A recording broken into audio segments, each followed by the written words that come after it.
week of the Asian Coach Association. This is great, man. Last week, if you guys missed it, it was pretty great. Go back on our YouTube to check it out. Subscribe to our YouTube channel. So we had a good session last week with Megan and Kyle. Really great. And this week, looking forward to another great session. Every week's been good. And we're going to start off with Mike McPowell. Thank you so much, first and foremost, Garrett, for everything you do. And Mike, I don't know how else to say about Mike, man. First of all, congratulations again. I think I said that last week, but congratulations again. Mike is the newly appointed head coach at UC Riverside on the men's side, and Mike's been all over. And I don't want to take too much of his thunder. He was at Campbellsville and in Columbia, and Mike and I have been we've known each other for 9 years or so, and working alongside with him with this Asian coaches thing. So it's been awesome, Mike. It's been a privilege and honor to work with you and see you grow in this profession, man. So congratulations. Finally, we got you on board to work with your schedule to talk. And without further ado, brother, take it away, man. Oh, I got plenty of time now, guys. All the time in the world. Well, thanks, Steve. If everybody doesn't know, Steve co-founded the Asian Coaches with us. And the reason why we're here with this many people on the call, all hiding behind their black screens, even though I did it last week, is because of what Steve's done in bringing the women's and the men's Asian coaches together. So thank you, guys. Thank you, Steve. All right, what I'm going to do here is, and Steve, you stop me if I speak too fast.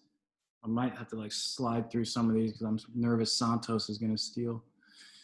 So what I'm going to do is I'm going to talk about a little bit of analytics because I'm a big believer in it, and it's what I grew up in and where I came from as a coach, being with Kyle Smith and David Patrick. And then I'm going to get into some really boring defensive fundamentals that work for us this year that maybe you guys might be able to use with your respective teams. So, the thing about analytics is that a lot of people there's a stigma about it, and, some people are against it. I've worked for coaches who just didn't understand it and didn't really, they're just like, what really matters is between these four lines: practice and games and skill development and whatnot. I'm a big believer in it because I think there's multiple uses for it, and so what I'm going to do is I'm going to talk about the first one. The first one, we really utilize it in coaching our team by tracking and accountability. So it's really involved, and you'll see a couple slides. You're not going to be able to understand it, but we do something called hustle stats, which is basically we're just videotaping every 5-on-5 segment in practice, measuring 50 different statistics, tracking it, rewatching it, dividing it by the number of possessions they played in a practice, and coming out with an efficiency for each player. So it's very involved. That's a whole nother topic. But I'll describe it to you and break it down so something you can understand. Shooting, we have about 10 shooting drills we do in our program. So our program is it's a full 10.5-month program, 6 weeks. The players get off, but in that 10.5-month program, there's a blueprint and framework for what shooting drills we do, when we do them, and they are all tracked every season, and every player gets it to their phones. And you'll see how we track and how we utilize it and how we build a program using it. And then other things like you guys all probably do different things like mile and strength and conditioning stuff, just measuring. A mile is a big part of our program, and that stuff is measured twice a year. It's accounted for. They have to get the time. And then you can compare it to old players who have been in the same program that we are in. Now ours is at UC Riverside is only 2 years in, but where I was at Columbia, it was the same program. San Francisco, the same program. We all, myself, David Patrick, Kyle Smith, we all kind of come from the St. Mary's, Randy Bennett coaching tree. So there's a lot of people that you can kind of Todd Golden as well at University of San Francisco. So, and then what I'm going to also do is just some of you guys are going to think this is Chinese to you, Ken Palm, and some of you guys are going to, this is you all do this every day. But I think what's interesting to me is when I do talk to other coaches about Ken Palm, some people really know what it is and some people don't. So I'll just kind of show you how I use it to look at an opponent scout, and then also look at their personnel, and then also look at what we can improve on. So hopefully it's helpful for you. So here's the first thing, and let me move this over here. So this is just a big part of analytics is just tracking and accountability. It's a way that we coach. It's the way that we coach our guys. So every single shooting drill they do is tracked. Every shot they take is tracked. And we send it to them every day, what they've shot cumulatively, percentage-wise, what they've shot on every single drill that we do. And we don't do all 10 of them, obviously. And this is just a little portion of it, but we'll do like 2 or 3 per day, or if it's an individual, maybe like 6 different shooting drills. Or if it's a practice, you're down to your like 2 or 3 shooting drills. And they see it every single day, and they know their cumulative percentage going forward. So it takes manpower. There's ways to do it, but it's a really effective way that, this program has the same program, for instance, has had like, we'll even go back to like Matthew Dellavedova at St. Mary's. I know what his Olympic percentage is. I know, like, we can go back and say, hey, if you want to be a pro, here's what he was shooting and whatnot. And again, I'm going to go through this fast. Steve, stop me, or anybody, if you guys have questions, more questions, the better.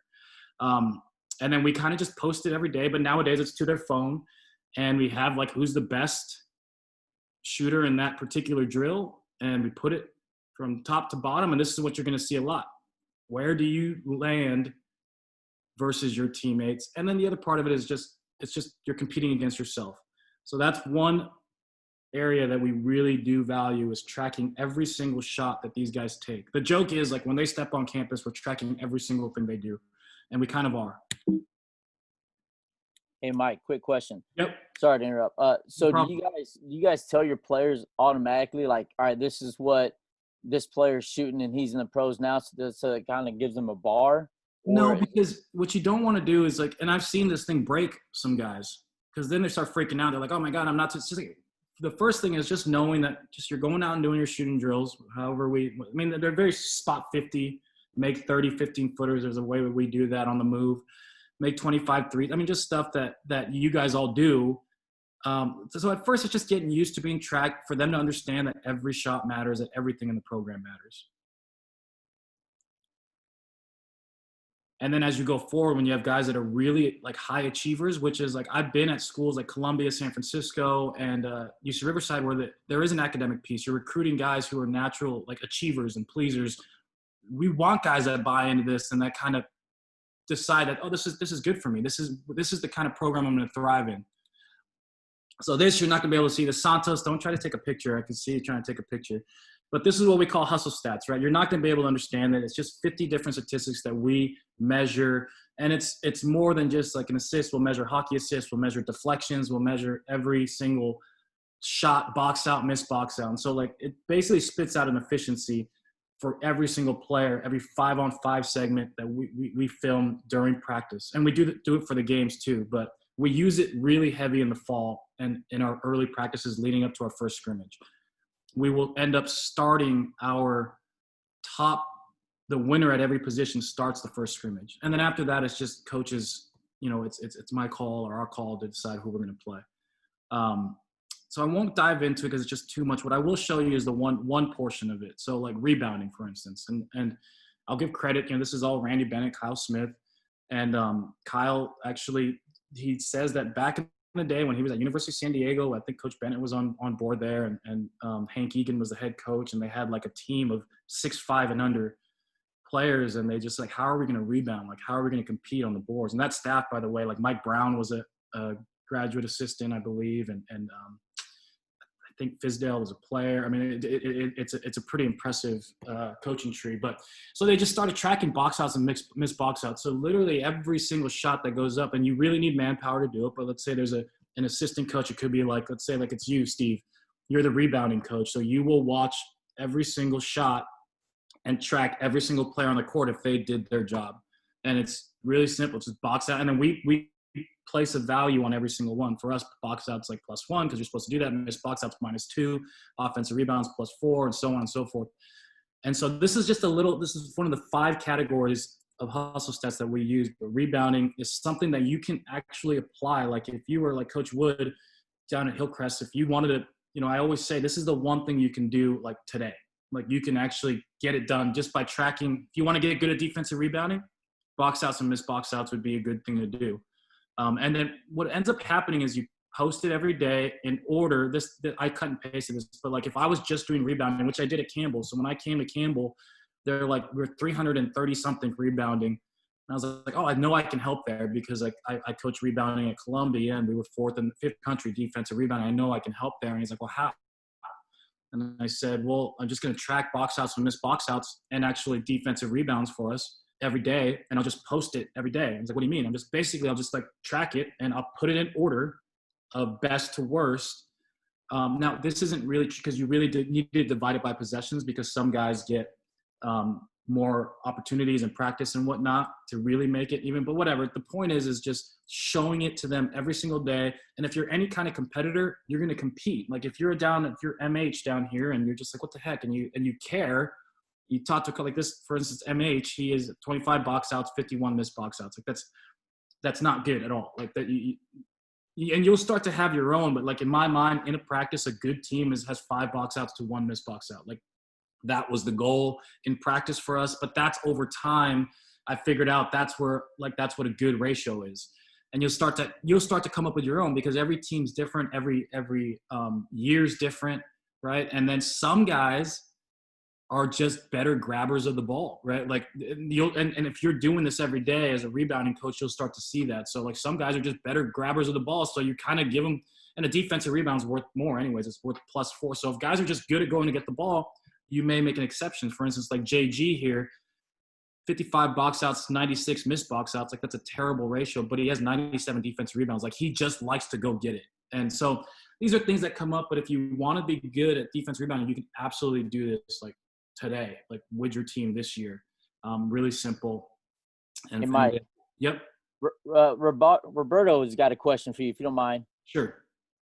Roberto, if you can unmute yourself and go ahead and ask Mike, that would be great. Yeah, hey coach, sorry for hiding behind the screen.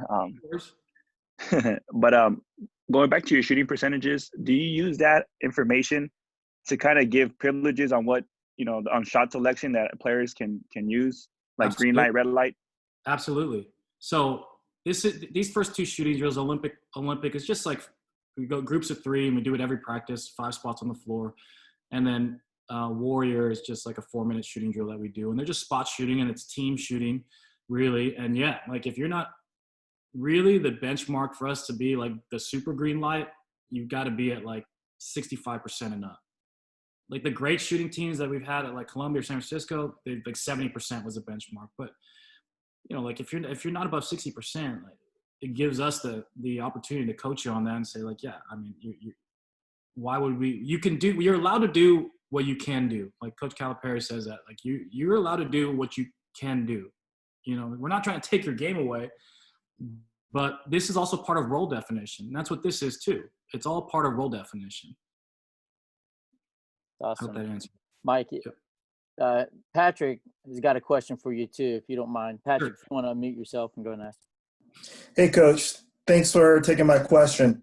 I just wanted to ask you, with your stats during practices or games, who's tracking your stats? Do you have your assistant coaches tracking this? Do you have managers or statisticians? Or do you guys just film everything and then you go back through film and track it? How do you guys do this? Yep. So the shooting stuff, you have managers and coaches, like during the shooting drills, either circles make, crosses miss, and just tracking every player as they shoot. That's actually tracked live. But if you don't have the manpower, we've definitely had managers or coaches film that shooting segment and then just restat it after. And then, yeah, this stuff you really need. We just film, and a coach does offense, a coach does rebounding, and a coach does defense, retracts it, submits it. And, there's a bunch of teams that do. There's a bunch of you guys that do this already in some way, shape, or form. We are definitely not like the first.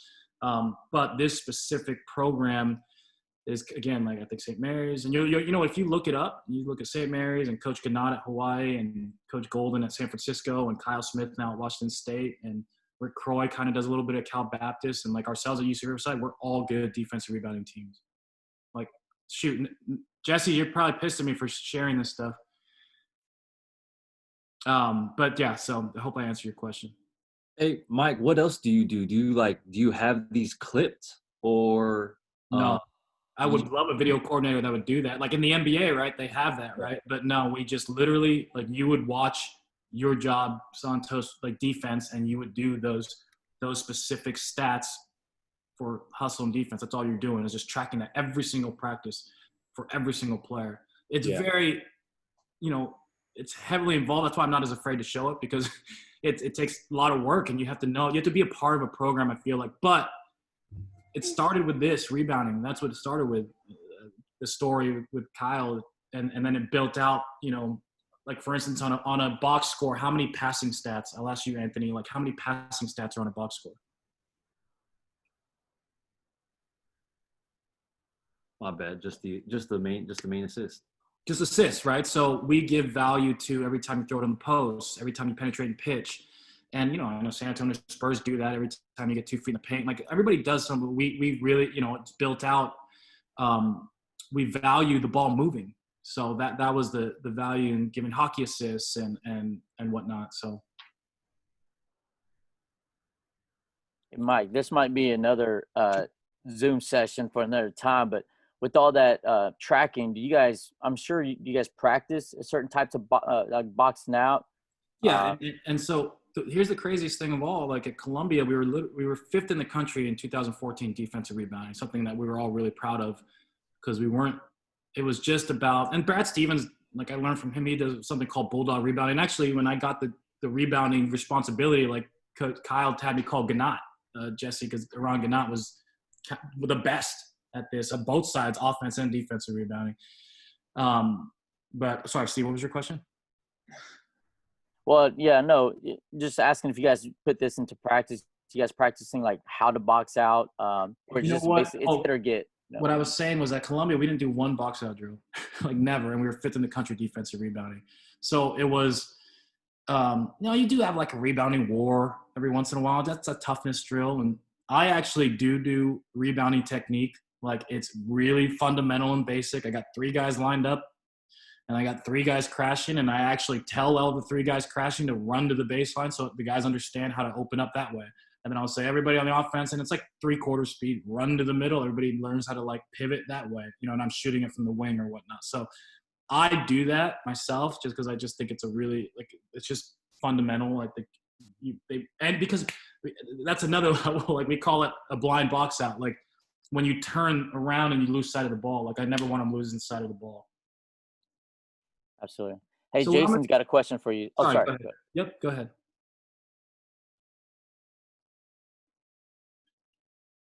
Go ahead, Jason. Jason, you're muted, bud. All right, I'll ask it. Oh, there. Yeah, I'm just asking: are the practices tracked, or only scrimmages or 5-on-5 tracked? Yeah, only 5-on-5 segments in practice. So anytime you're playing live 5-on-5, whether it's one half court one way, which is what we call it, or whether it's like a scrimmage, or whether it's like your transition drill, like all this stuff is tracked. Okay, so if you were having a rebounding drill, you wouldn't count those if they got the rebound or did not get the rebound in those instances. To me, all the drills lead up to what you hope you've coached them into during 5-on-5, right? So like the drills are allowed to mess. They should be allowed to mess up. They got to get good at it, right? They got to get good at boxing out. They got to get good at shooting off the move, whatever it is. But then once it's 5-on-5 live, they know, okay, like now we're in track. Okay, great. Thank you. You got it. So what I'm going to do here is I'm going to go off to Ken Palm here, and I'll let you pick, Anthony, just pick a Big West team that we'll take a look at, and I'll look at them like as if we're playing them, and kind of show you what I look at. And I'm sure a bunch of the guys, I know Hoodie and Jakes, you guys all know. Some people just know this, but some people don't. So can I pick Riverside, or should I pick a different team? We'll do Riverside right after. So pick one of our opponents. Let's do Santa Barbara. Okay, perfect. So we'll pick UC Santa Barbara. So Ken Pomeroy, we started studying his analytics in 2011 when I was at Columbia, and I didn't know any of it. Like I was like, what? And like Kyle Smith's a big analytics guy. And we had Todd Golden on staff, who's big analytics guy. Like Todd Golden, what's interesting about him, I'm actually at his house right now. So that's why I'm giggling, because I was visiting a couple of our players up here. But he was a walk-on at St. Mary's, and he used that Hustle Stats program to earn us. He started because he figured out I'm going to do things right. I'm going to feed the post. I'm going to try to get deflections. I'm going to grab every rebound I can. I'm going to box out every single time. And Todd Golden ended up being a starter on multiple NCAA tournament teams. So now we're going to go into analytics. Like, how do I look at a scout? So Ken Pomeroy believes that there are 4 main categories in basketball that decide winning and losing. Number 1, effective field goal percentage. Number 2, turnover percentage. So offense or defense, right? So like effective field goal percentage, like how well do you score it? 3-point percentage, 2-point percentage come into play there. Turnover percentage, like what's your turnover rate? Like how often per possession do you turn it over? Offensive rebounding percentage, like how many offensive, and then this is where like the big debate comes in, where most old school coaches, including me sometimes, just because I think the guys understand it, will talk about rebounding margin.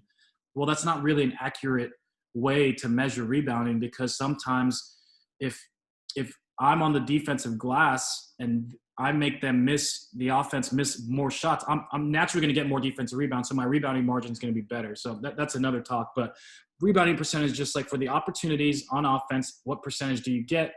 For the opportunities on defense, what percentage do you get? And then free throw rate. So these are the 4 factors that Ken Pom kind of started with. And free throw rate is just like, how much do you get fouled, basically.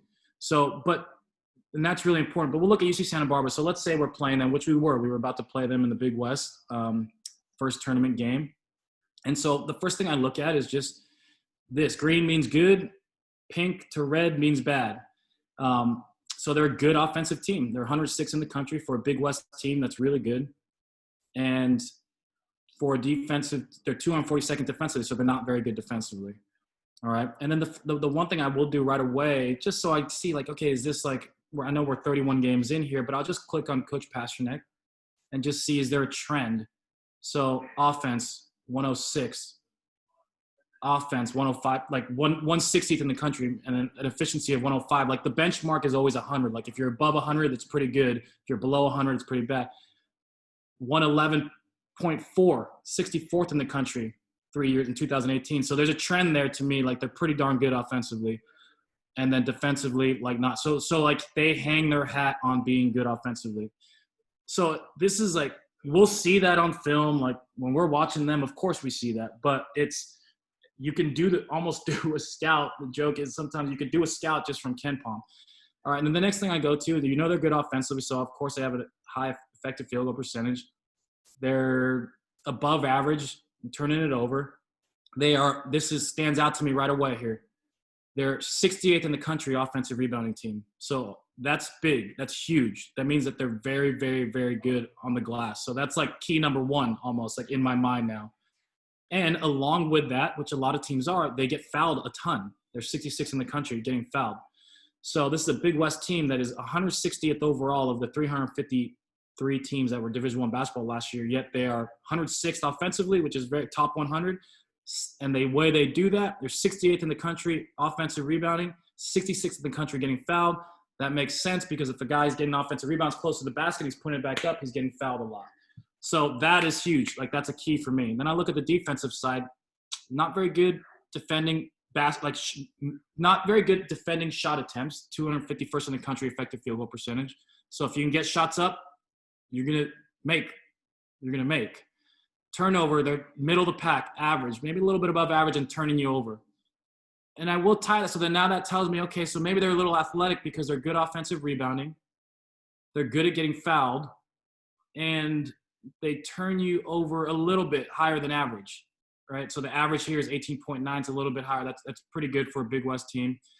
And then very good defensive rebounding team, 78th in the country. So rebounding is definitely something that they're very good at, and that'll be something that we'll have to practice leading up into the game. And then they foul a lot. So my mind is starting to turn into like, okay, I'm thinking athletic. I'm thinking they crash. I'm thinking they kind of like get up in you defensively for whatever reason. So, and then I won't go too much into more detail, but you can basically, he has it broken down here. This is what they shoot from 3. This is what they shoot from 2, and so on. This is like they don't really block shots, but they don't get their shots blocked. And so the first, in this category, most important to me is 3-point percentage. They're 117th in the country, 3-point percentage. That's good. Do they take a lot of threes? No. 235th in the country in three-point attempts. So that's offensively, I'm like, okay, they make threes, but they don't take a lot. And then obviously this all goes in your scout. And then so what I also would do is I go down to the player stats. So the great thing about Ken Palm is he kind of breaks it down into analytics, right? So offensive rating above 100 generally is good, below 100 is not good. And so and then usage. So like usage and the efficiency. Offensive rating is just telling you how efficient they are. Like possession that ends with them, they are effective. This guy is pretty effective. This guy's extremely effective. Max Heidegger, 121. This guy's very effective, 113.3. And then you look at their usage. Well, how many possessions are they using? These two guys, and it's ordered, use all the possessions. They get the most shots, and they get the most possessions ending with them. And then this is third and so on. So that kind of like tells me the scout. Like this one I know also because I played against him. This guy's a shooter. He has a high efficiency of 107.7, really low percentage, really low usage, really high. So those are usually like catch and shoot guys. And you go here, yep, he's a 3-point percentage, 38%, 118 threes attempted out of, more than 50% of his shots are threes and whatnot. So that's, I look at this and it kind of tells me these are the guys that are trying the most and attacking the most. And those are the guys probably that you're going to have to stop the most. And what we'll do if anybody has questions, just let me know. And what we'll do here is we'll go to UC Riverside. So Santos, this is great. So, you want to look at UC Riverside. You can do the same thing as an opponent. But like for us, what we use this for is like, what are we going to develop and what are we going to get better at in the off season? So we had a blueprint. We were pretty good defensively. We were 118th defensively, 9th in the country defensive rebounding, 71st effective field goal percentage, 11th at 2-point. Look, we're good. We have a good defense. We actually were bad at guarding the 3-point percentage, but we were 43rd in the country at 3-point attempts. So like that's our deal. No threes. But you go to the offense. So that's our area for growth. So of these 4 factors, what are we going to pick to try to grow on? So like, let's say like for us, we're going to pick turnovers. It's something that we've been bad at for 2 straight years. And if I went back, you'd see the same number. And so that'll be like what we'll focus on every day in the summer and spring. Summer and then fall leading up to the season is turnovers and how you do that. But like, I just don't think you can give them, we want to be good at everything, of course, but you can't do it all. Like we made a conscious effort to be good defensively, and that was done with like our toughness drills. And like, I'll show you some drills that we did after, but now like you can't give them too much. Like, so now we would pick this right here, turnover percentage. So I think this is a good way if you guys have this. I don't know if women's coach side has Ken Palm or something like this. There's tons of analytic companies out there, but it gives us an opportunity to choose these 2 things maybe. Free throw, like how you get fouled, I kind of think that's more of a recruiting thing. It's tough, like got to attack stronger, sure. Maybe work on your layups and like push through a drive. I don't know. But this is something that we can talk about, harp on every single day, focus on, and we will. That is going to be what we're going to focus on. Hey, Mike, quick question. Yep. Do you does the value you put in this change or like increase as the season goes on? Obviously there's greater sample size. Like for a Big West school, you're playing guarantee games the first, month of the season. That might skew something. Like, how do you factor in those things? And that is true, Matt. Like it does skew things because like we're opening with Nebraska, right? And we beat them by, what does that say? 19 points, sorry. Opening night, but you're right. Like now the good thing with Ken Palm is it actually takes into account their ranking. Like when you're playing a better team, it takes that into account here in the efficiencies. I don't know exactly how it breaks it down, but it does. It takes it into account. Like, because if I was to go to our raw defensive numbers, we're just raw without them taking into account how good or bad a team we're playing. We're like 90th, like we're way higher. But it takes that into account who you're playing. Okay. And so that, to me, that's why the analytics for us and holding these guys accountable works, because it doesn't matter who you play. This defensive rebounding, we should be just as good at that if we're playing a really, really, really athletic, tough team like Cal Baptist, who beat us, or a Big Ten team like Nebraska, or a Mountain West team like Fresno State. It doesn't matter. Or if we're playing, a lower level team. It really takes all that into account. So, and we're just posting, we're putting it in front of them after every single game. And you're just showing it to them. Here's where we stand. Here was what our goal was. Like our goal will be, for instance, like we want to get from 282, we want to get to 150 off. We want to get to the 150th in the country. And then we'll look at like, what is that number? Like I'll click on that. So the 150th best turnover team in the country will go to, it was Tennessee Martin at 18.5. So we want to turn over the ball less than 18.5% of our possessions. So we'll use that even in practice. Like after a week of practice, we'll show it. Just go like, hey, just so you know, our offensive possession, we're at a 19.5. It's an improvement for what we were last year, but we're still trying to get to, our goal is 18.5. And like at first, of course, they don't get it. Some guys do because we have high academic kids, but they start seeing it over and over and again. And that's exactly how they did defensive rebounding. We went from, we were like, and this is again why I believe in it. So if you look at before we got here, this was the team coach with the old coach. They were the 302nd best defensive rebounding team, or 302nd worst defensive rebounding team in the country. We come in, we run our program. DP runs this program. We're 95th, second year. So we accomplished our goal. We wanted to be top 150. So we upped the goal. We said we want to be top 50. We show it to them every day. We show it to them like every week of practice, like how we're defensive rebounding, and then. We're 9th this year. So these are humongous jumps. I wouldn't always expect that. We have a great group of kids, and that's how we've been able to do it. Hey, Mike, AK's got a question for you. Fire. What's going on, Coach? How are you? I'm good, man. Quick question. How much weight, so like Coach Medved, he likes looking at conference-only stats, like in KenPom. How much do you put more weight once you get into conference with just conference only? Or do you look at the whole season?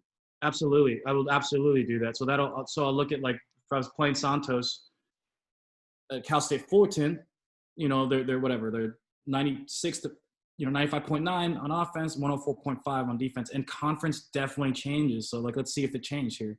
Look at their offense. You got worse. I'm not Look at their offense. You know what I mean? So yeah, I believe in all that, right? Like they get into conference and they play better offensively. That's like whatever. Like, so yes, I will absolutely take that into account. All right, let's move forward. So now hopefully you got to kind of just wanted to touch on analytics. I thought it'd be really cool to just kind of share with some guys who don't use it as much. And it's a really great tool. I use it. It's just a tool though. For those of us who are afraid of analytics, it's not the end all be all, but it's definitely a tool to use. And you can use it in different ways. And I just wanted to show you can use it to study an opponent, study your own team. And then you can use it for tracking and accountability to try to improve your team and help your team grow. Hey, Mike, Jason was wondering, is it expensive for the KenPom? No, it's $20. Well, I use a University of San Francisco account still, but no, it's like $20. I know I'm that cheap. I just try to save money. It's very cheap.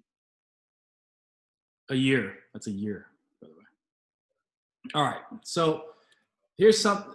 So we came into this season and we're really proud of our defense. It's something that we improved. We were really, really, really bad defensively the prior year. And because when Coach Patrick came in, again, same thing. Like, you can't do it all. He came in and they were so poor, challenged offensively and shooting-wise. That was our whole focus, was to shoot. The second year, we came in and Coach in the summer from right away, like, we were doing MMA stuff. We were doing boxing, and that was staff in there lifting. We were doing everything. And we had assistants.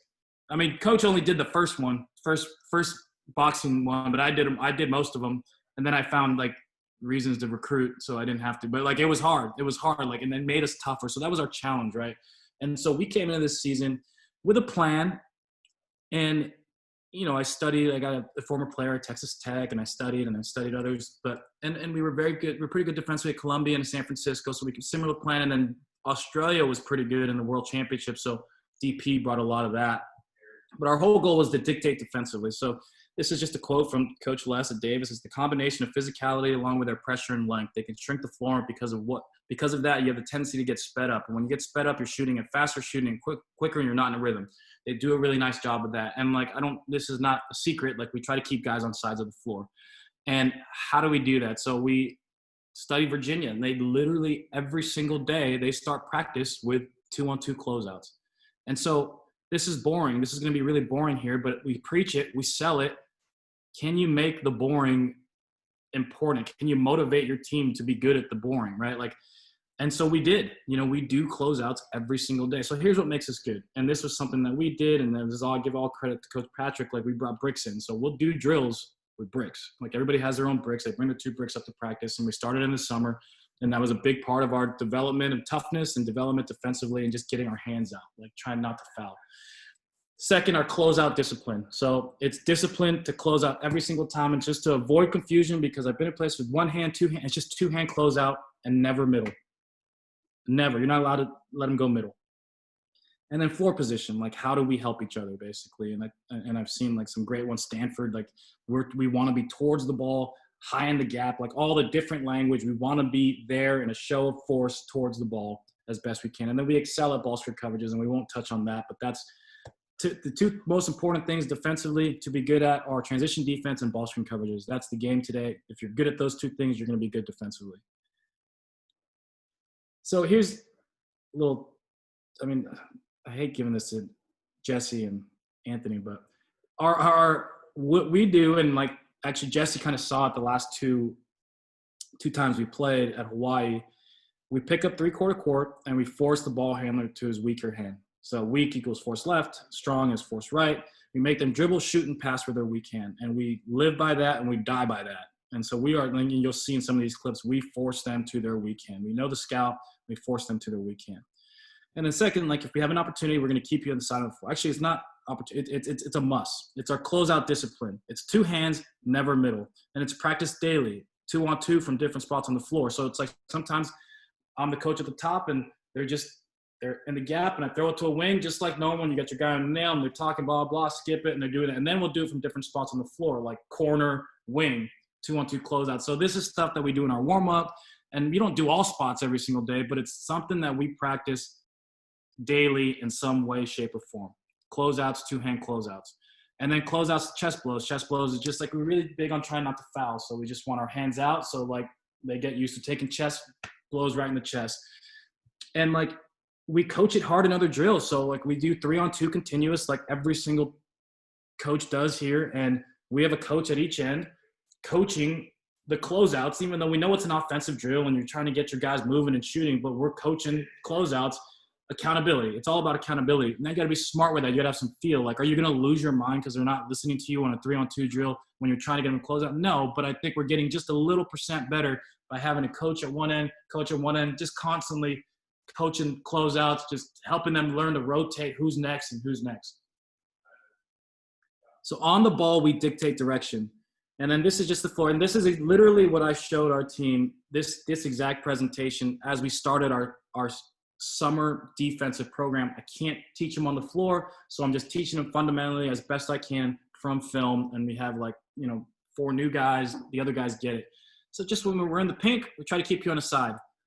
We have language is huge, right? Nail is nail. Nail for us is a step above the nail nowadays because the 3-point lines move back. So it just makes sense for us to move up the nail a little bit.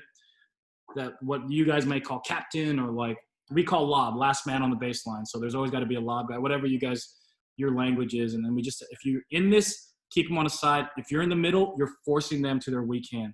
That's without a ball screen. We're forcing them to their weak hand. So I'll give you an example here. So here we're playing UC Irvine, and you can see the point guard, very, very good all-league point guard, and our very good defender, Kai Cabellis, is sending him to his left hand at all costs.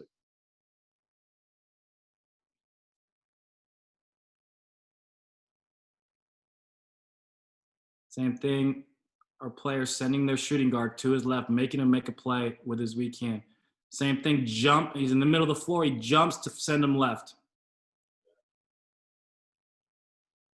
When we're on the side of the floor, and this was used to say why we don't, but you see 2-hand closeout. No two-hand club, but we were trying to show them why middle is bad in this case, because it just leads to next middle drive.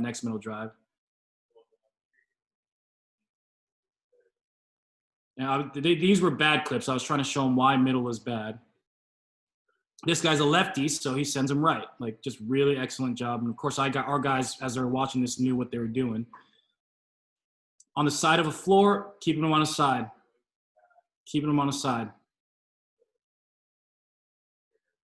Switch, keep them on a side.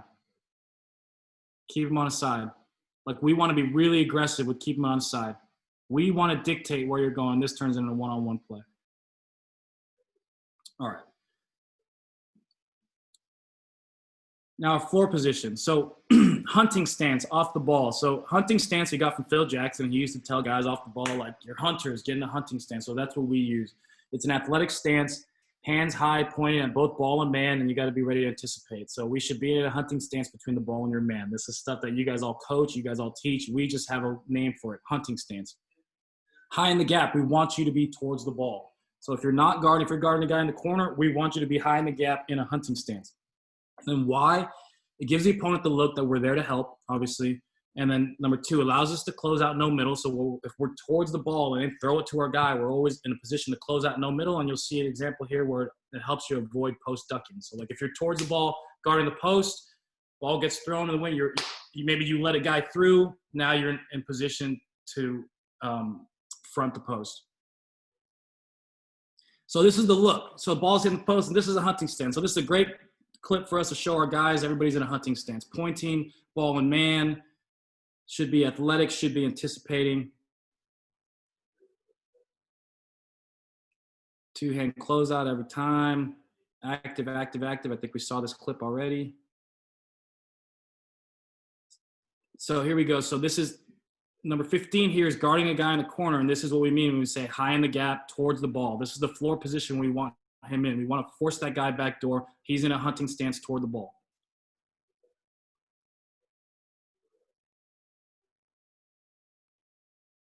And here's oh shoot. So this is, if you watch this clip and you watch number 1 here, this is what I was trying to say. Like, we want to be, he should be pointing right now, even if the ball's in the post, towards the ball so that he can avoid that post ducking, which obviously we all know when you're playing Irvine in the Big West, that's what they do, is they duck in. So those are the reasons we want to be hunting stance towards the ball. And now there's different shapes and offenses. So like, I'm big on this. So you grew up just learning shell 4-round-1, right? Like that's what we do. We do 4-round-1 shell. But that's not what basketball is. There's different shapes. Some people run 3-round-2. Some people run, Northridge has a really, really weird 3-round-2. UCLA, Coach Herrick brought it from, like, Lamar Odom has been running it. So that's really challenging. So it's really important when you're running shell, and you're not just running 4-man shell. Like, we like to guard different shapes because there's different places on the floor that should be, and there's different lob guys that are responsible for different things. And so we practice that early. So by the time we get to scout specific stuff, they're more, hey, remember, this is a 4-round-1 team, and they kind of understand what that means. Hey, this is a 3-round-2 team. It's going more smash mouth. They kind of understand what that means. So like for us, when I'm telling them this is teams in our league that are 4-round-1, with the one post is Cal Poly, Davis try to spread you out, and Nebraska, who we played. And a lot of teams that run dribble drive motion are 4-round-1, X cuts and spread ball screens like Hawaii does. They're 4-round-1 sometimes. And then Cowboy, which is like Oklahoma State's, and Davis runs a little bit of that. And then 3-round-2 with a post, like floppy stuff is UCI, and wheel stuff is like Fresno State UCI. So this is just in double post. Anytime there's 2 posts, post could be on the high post, low post, but they're playing with 2 bigs. That's a 3-round-2 4 position. And we just show that to them. And this is just part of like our teachings, and just like, hey, when we're 4-round-1, this is where the ball's here. We want you high in the gap here. We want you towards the ball in the nail. This, we show them this so they have it. If some people learn better looking at pictures. And then 3-round-2. It's a different shape. So when you're practicing shell, it absolutely matters. So like if you're practicing a baseline rotation against a 3-round-2 team, and X3 is guarding the ball here and 3 drives, that's a different rotation. That's the 4-man who's guarding the post here. He's lob for us, what we call last one on the baseline. He's got to rotate unless you're teaching the post to get off, which is hard to do. And then this is the cover down for us. So it's just practicing different shapes I really think is really important. So this is just something I showed them. It's just nothing complicated, but this is a 4-round-1 team or game against Nebraska. And so we would want number 22. This is 4-round-1 with a spread, just running spread ball screen. We want number 22 high in the gap pointing. This is decent, but he should be in athletic stance a little higher between the ball and man.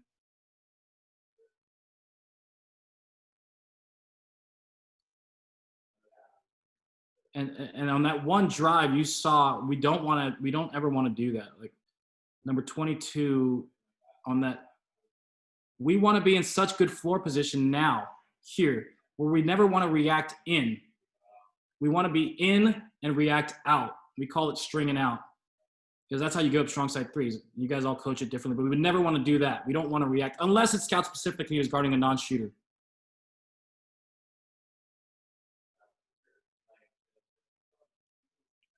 So here we go.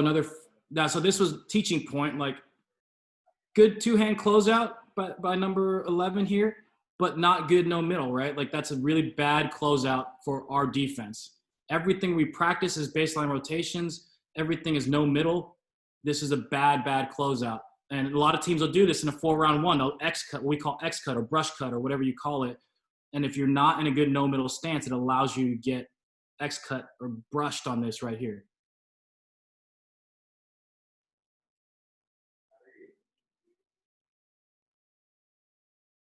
And this was just showing them more 4-round-1 stuff. We want to be higher in the gap, but it's pretty solid. Decent, a little too deep.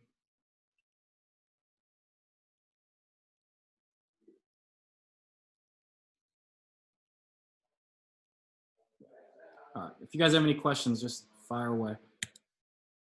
So and then lob and nail. So it's just fundamentals. So lob is the lowest man on the weak side baseline. He sees everything from the weak side and is usually responsible to rotate and help on baseline drives. He must communicate and switch teammate into lob on any exchanges, screens, etc. So that's, you guys all call it something. It's the most important defensive person on the floor. I know Texas Tech calls it captain or something like that. Like it makes sense. Like you're the quarterback. You're the guy behind. You see it all, and you're going to be quarterbacking it. Nail is the guy in the middle, one step above the middle free throw line. He's the highest man on the weak side. He'll usually be the one to cover down on any baseline drive rotation. He has to be very active and engaged in our side ball screen coverages, which is a nice. And he's always ready to stunt because a lot of teams, the way they break an ice is they pop their big and then he's got to stunt and recover. So all I did is just like freeze it and like who's lob right now. So actually this is our nail, number 15, and he's guarding a non-shooter. So normally he'd be here, but scout specific, we allow him to roam and just clog up the paint. So right now lob is currently our big man. He's guarding the opposite post on the block. So we would ask him like, who's lob, who's nail? And they gotta call it out. That was scout specific. We're willing to give up that shot to him. Same thing. So it's just like who's lob, who's nail. And right now, nail is number 22. Lob is this guy, Angus. And then this is how we teach a cover down crackback. Like you got to sit on the top leg of the rotating big. And this is a good way that Irvine beat us on a nail. Like they attack our ice and they just what you guys might call it's going to come around here in a little bit. What you guys might call like a run behind or fill, whatever. That's a good way for them to beat it because our nail is like accounting for the short roll and he's got to recover and we gave up a three. So we really wouldn't, we talk about that and say like, you're responsible for that, like that pass. You're not allowed to, even though you're responsible for the short roll, you got to be able to do both. Hey, Mike, who would you want on your nail out of your players? Like your more athletic guard or your taller guard or? You'd want an athletic guard, yeah, because then he can stunt and recover. Those guys are stunt and recover guys. But as you know, like basketball's fluid, it's moving. It's hard to do that. To like just decide like have a specific guy there. And this is just again another ball screen coverage. We were giving up that shot to that player. And again, like lob guy, you're responsible for baseline rotations, and he went and got a steal from the bench. And here we go again. So same thing. I would just say who's lob, and number 22's lob. I mean, 22 and 1 are kind of just confused right now. They don't know who's lob and who's nail. But 22 takes it. He's responsible for baseline rotations, just like we teach it. He goes try to take that charge. And number 1, where he screwed up, is he should be what we call like a have two guy. He has two guys, so he would have either of those two passes. That should have been his rotation. That's bad communication.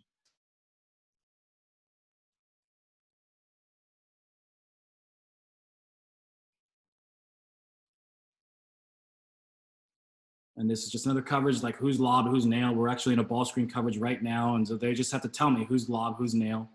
Nail is here, great hunting stance, 22. He's guarding a shooter. He's a little nervous, but he's currently lob. Makes a good decision. He's fine.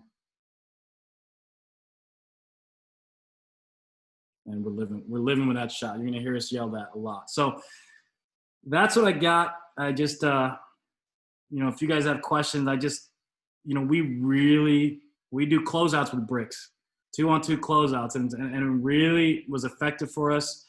It's how we built our defense, and it really started with that, and then all the other stuff came, but it was just us holding them accountable to that.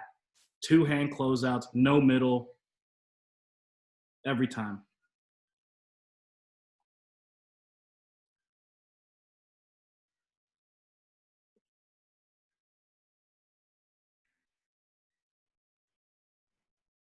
Fire away, fellas, if you got anything.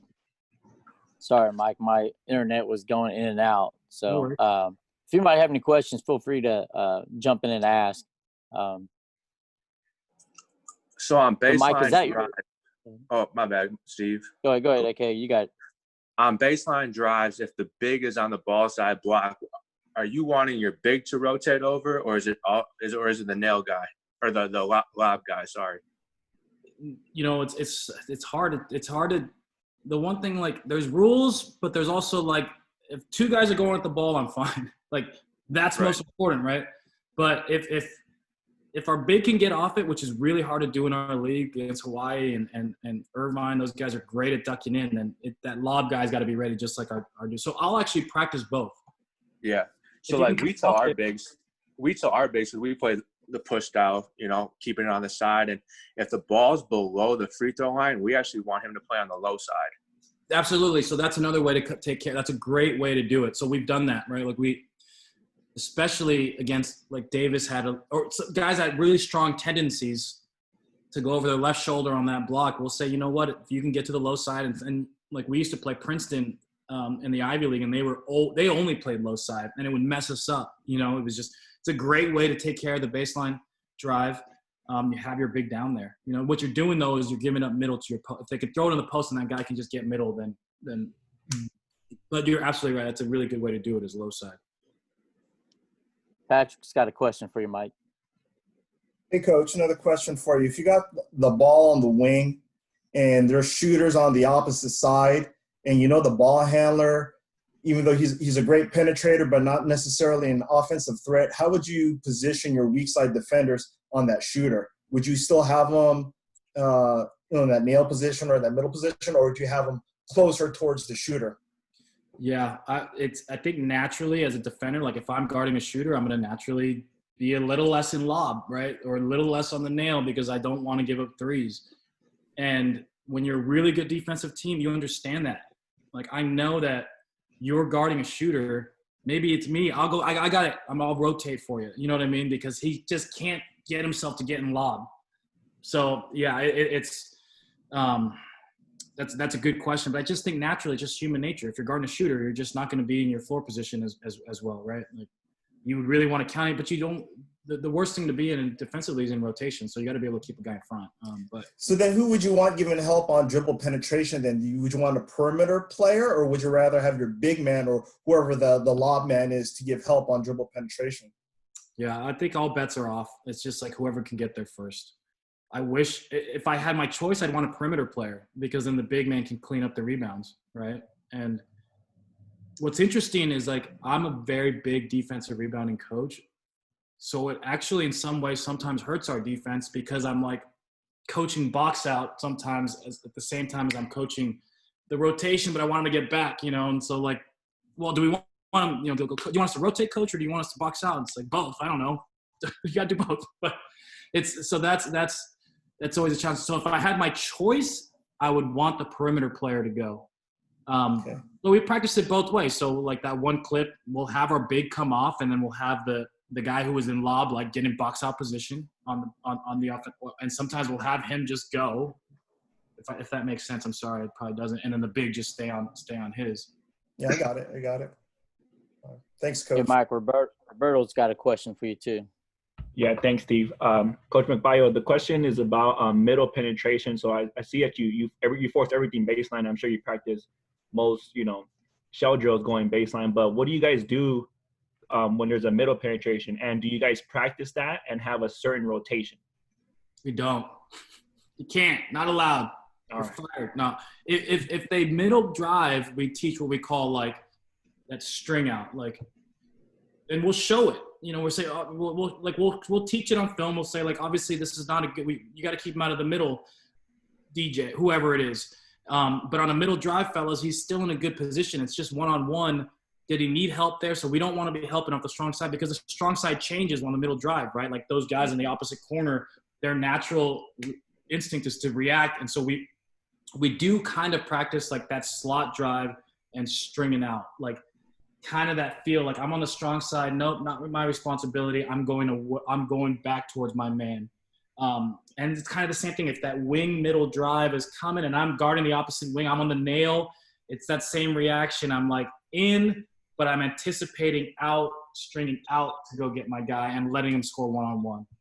And that's not my responsibility. My responsibility is if the baseline drive, I'm on the nail, I cover down. Somebody drives at me in the middle, it's, we're the worst, right? Like we're going to yell at them for not helping. We're going to yell at them for giving up the three if you're on the nail. So you got to do both.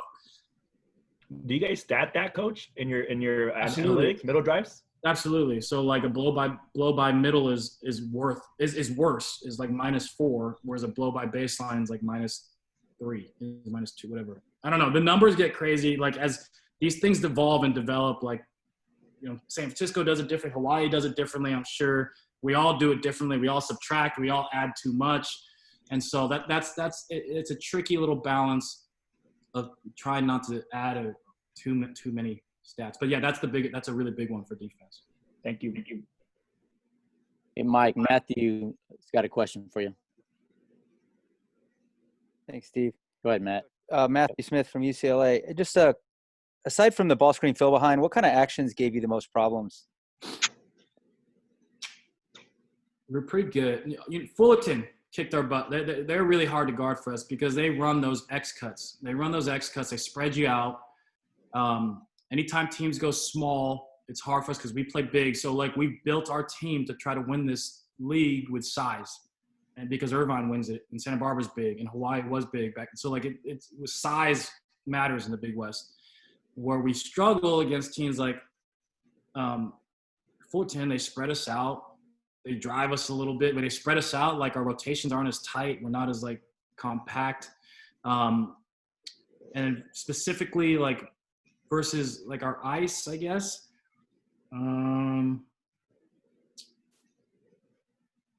Those X cuts kind of get us because it kind of causes confusion. Like, should we switch it? Should we not? Like that gets us. We're pretty good in our ball screen coverages. So we can make adjustments. Thank you.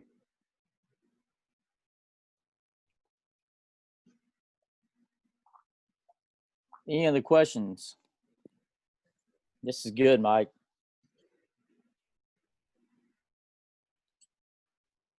Oh, somebody wants to know. Go ahead, Eric.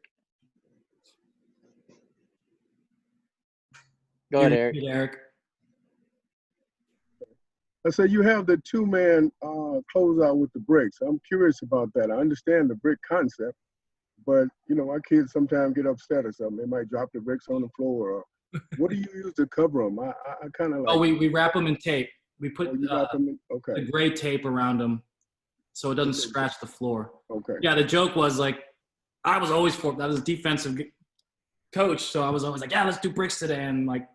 He would always tell me, like, you keep doing these, they're gonna start throwing the bricks at you in practice. So like, and it's true. Like, but like I'll do a defensive drill. I'll do a shell with bricks with the coaches, and I'm like the whole time, don't hit the coaches in the face, but like it's close out, get your hands out. Like I'll do the whole thing, and when our guys bought into it, they saw the results, and they bought in. Well, I think they will too. I just want to make sure I have protection for the floor and so forth and so on. So that's cool.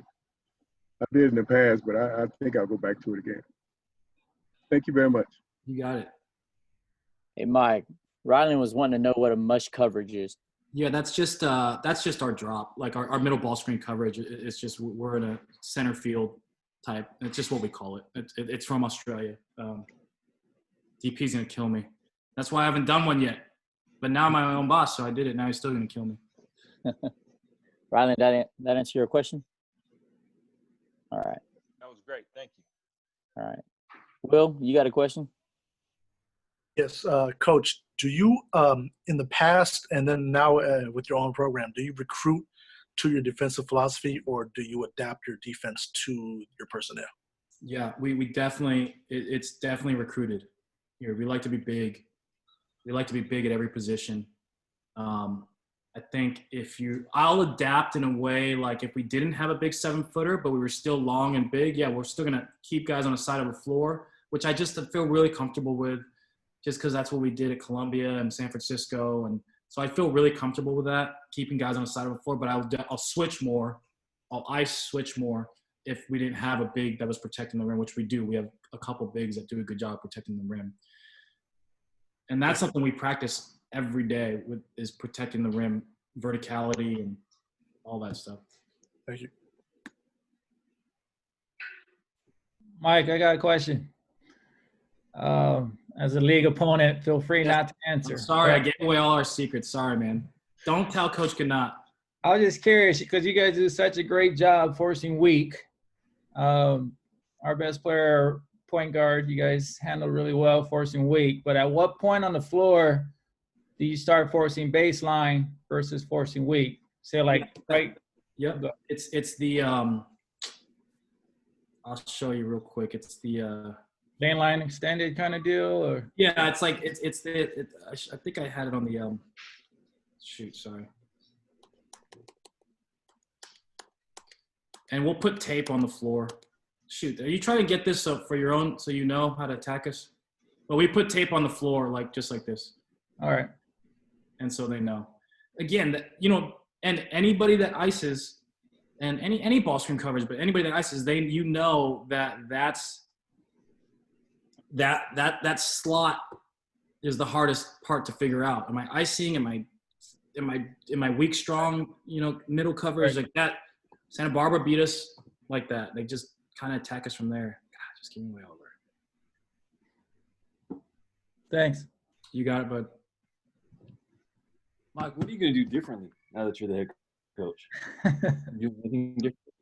Great the question. same? Great question. I'm gonna say what every other new head coach says. We're gonna play fast. We're gonna play free flowing on offense. We're gonna fly it up the floor with our big 7-footers play 2 7-footers together. We're gonna fly it up the floor and shoot threes because that's what the fans and everybody wants to hear, right? That's what your program, that's what your players think they want. They don't realize like how good a condition. Like Mike Peck had a really great talk. By the way, like last week I freaked out because we had Megan Griffith, who just killed it, Columbia women's head coach, and Kyle Nishimoto, who just kind of blew me away. And I just I'm like, oh my God, I can't even, I got to study. I went studied for like 5 straight days because those guys there's been such great speakers on this thing. Hey, Mike, I know this has nothing to do with your presentation, but I've asked you before. I don't know if everybody else wants to know, but how's your first month on the job or so, and how's that coming along? It started right away, like just work, just the phone, this thing. My wife, like she tries to grab this thing at 11 at night from me. It's slowed down though, I'll be honest. Like the first 2 weeks though, and this thing was ringing, and I'd be like, she had it. She's like, you gotta watch like 20 minutes of TV, and I'd be like, DP would answer that. DP would answer that. And so it was wild, exactly like what people describe. Like you're in the popcorn machine. It's a whirlwind. But it's fun, it's my dream. It's a dream for all of us to experience this. And like, I have a really great staff that's all in and committed. And then like, we've done a great job of retention so far, knock on wood. And so that's why I'm up here in the Bay. I'm giving away these guys more stuff, but I'm just visiting my players, the 2 players we have in the Bay, and just met with their families, just saying what's up, socially distanced, masks on and everything, but just telling them like, how much I care, and that I'm really excited to have their recommitment to the programs, and then just continuing to. Number one, I saw Jesse Pruitt, Stanford, give a great talk. Like, you got to stay positive with your guys because some of you guys are back. Some of you guys are not. Some of us are not. And just try to stay positive, keep them mentally moving forward. And then just have a program that's not too much, but that's involved where, like, they're responsible for certain things during the week, and then we have our meetings and whatnot. So just trying to keep the program trucking, moving forward. Obviously, all we want to do is just get it on a practice court. We just, my assistant, Zep, says it all the time. We just got to get the product on the court. Like, got to get the product on the court. Like, got to get the product to the floor. And if we can, we'll have a chance. And that's what, like, these presentations I'm decent at, but I love being a coach. Yeah, being the head coach is a little bit different. I tell people that once you're a head coach, you wake up every morning thinking about your team more so than your family. But as an assistant or so, you wake up, you don't have that quote unquote stress that you put on yourself. So no question, man. I felt that responsibility of 15 kids like right away, and the day of, and their families and whatnot. So luckily, I've had a little experience in leading people, managing people, coaching, even high school. I know that. Like, I don't know what it's like to be standing up there, staring down Dietrich at Fullerton or Gnat. Like, but I kind of have a feel for when I was even a JV high school head coach. I was losing my mind. Like, it's hard to think, whereas an assistant, it's just like, I don't know why he's not doing this. Like, I gave you the idea, like, whatever it is. And so it's great. I mean, that's why it's great for me to be here with Coach Golden, because I'm getting like some head coaching tips. That's awesome. I felt that when I had my first child. So that's awesome, and that's great. That's the best news. I knock on wood, but yeah, we're having our first one soon. So, congrats, man. That's awesome. Thanks. There you go. Well, if anybody has any other questions, you guys can. I'm sure Mike would be okay with you guys reaching out to him, asking him questions. Thank you so much, Mike, and everything you've done for the ACA and will do. And we're all here to support you. And looking forward to this year if there's a season. But best of luck your first year as a head coach there at Riverside. So I appreciate it, man. Thank you so much. And really, like, I feel it. I feel the support from all you guys. Like, even our competitors like Anthony and Jesse. Like, I feel it and I appreciate it, and it definitely helps. Awesome, man. Thank you so much, Mike. Are you going to be on, Mike? I know you've got some head coaching duty, but if you're on, if you guys have any of the questions for Mike, he'll be on later on, hopefully. And then you guys can ask questions later too. But thank you again, Mike. Appreciate you. Our next speaker, Brian Rosario, currently the assistant coach at Pepperdine. He's been all over. Man, I've known Brian for so many years, a good friend of mine, and he's recently, the head coach at Chandler Gilbert before Pepperdine, and he's been at LMU, Cornell, and a great person in the game, high IQ. But Brian, he had some AAU connections too, did some AAU stuff. And the funny thing is, when I first saw him on the AAU circuit, I looked at him. I was watching him coach. I like to watch bench. I like to watch the benches, how they do, and how the coaches coach. And when I saw Brian coaching on the bench, I knew he was a rock star. And so we continued our friendship, and here we are today. That was many, many years ago. But Brian, man, appreciate you. Thank you so much for jumping on, and the floor is yours, brother. Thanks, Steve, for that intro. I mean, now I won't make fun of your hair and how long it is. So I appreciate that. No, I appreciate the opportunity. I've been a fan of this body for a few years, ever since Steve reached out, and I was in Indiana at the time, and fully supportive. And like Mike said, I mean, the programming has been so good that I think the pressure's on, right, is to keep that going. But, Steve reached out and asked if I would speak, and I asked, what would the body want to hear? Because I think as coaches, and I mean, we've all every speaker has said this, is like, we're not really reinventing the wheel. We're just kind of passing on information and then throwing in our little spin to it. And so, he said, well, what about recruiting? I mean, you guys are taken over a program. I took over a program at Chandler Gilbert. Now we're at Pepperdine under, Kristen Dowling. And, so for me, it was just, this is going to be easy because I wish I knew a lot of this stuff when I got in. But it's the things that you have to kind of go through and learn and whatnot. So hopefully, what you'll hear isn't really tactical. It's just hopefully thought-provoking information that maybe can add value to your guys' program, add value to what, if you're a youth coach, helping that body get to the next level. But a couple of the areas that I'd like to kind of touch on. Let me see if is kind of the foundation to recruiting, your story, the story of the program, an equation to win, and then kind of the big picture. And I'm going to just kind of, in full disclosure, these are just my thoughts, what I feel I'm bringing hopefully to Pepperdine. I don't think they're right. I don't think they're wrong necessarily. It's just kind of who I am and what we're trying to do. This is really for Grace. I work with Grace, and she still thinks I'm not Filipino. So I took the test, and she's like, there's no way you're Filipino to even address this body. So, 47.4%, 47.4, Grace, that this is for you. I am Filipino. I'm half, and so, no, that's just a joke for Grace. I'd like riding her a little bit. But, I think the first part of recruiting is really knowing who you are. Knowing who you are as a person, but also as a coach. I think part of what we do is very special. We are in a very relational business where if you're trying to be fake, I don't think it works. I think you have to be true to who you are. Part of understanding is obviously where you were raised, how you were raised.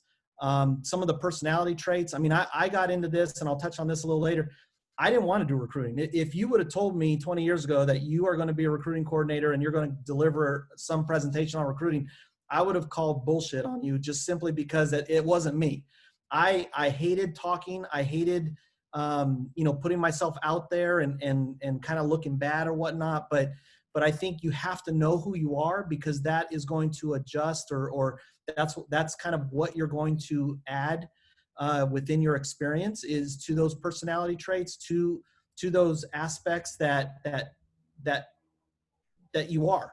And a lot has come from my parents, come from my home, and where I was raised. I think part of, as a coach, is defining who you are. I've often talked about that, the foundation of skills, and it was Eric Johnson and Shelly Sheets that kind of taught me this when they were at University of San Diego. Is like, what do you want to be good at? Where do you want your focus to be? And oftentimes it's around three different areas. It's recruiting, it's X's and O's, and it's player development. And I think if you gravitate around those three areas, then you'll know where to look. Like for me, I crossed that. It was almost like I was asked this yesterday, why did you choose player development and X's and O's? Because I was shy and I kind of crossed it off. Like I didn't want to get better at recruiting.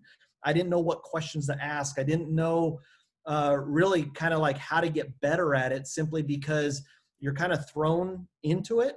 And luckily my first job at McNeese State, I was a restricted earnings coach. So I wasn't allowed to kind of do any recruiting off campus. Everything was on, and it was very tactical in the sense of visits, which I was fine with, but building of the relationship, I wasn't cool. So I focused around development and X's and O's for that reason.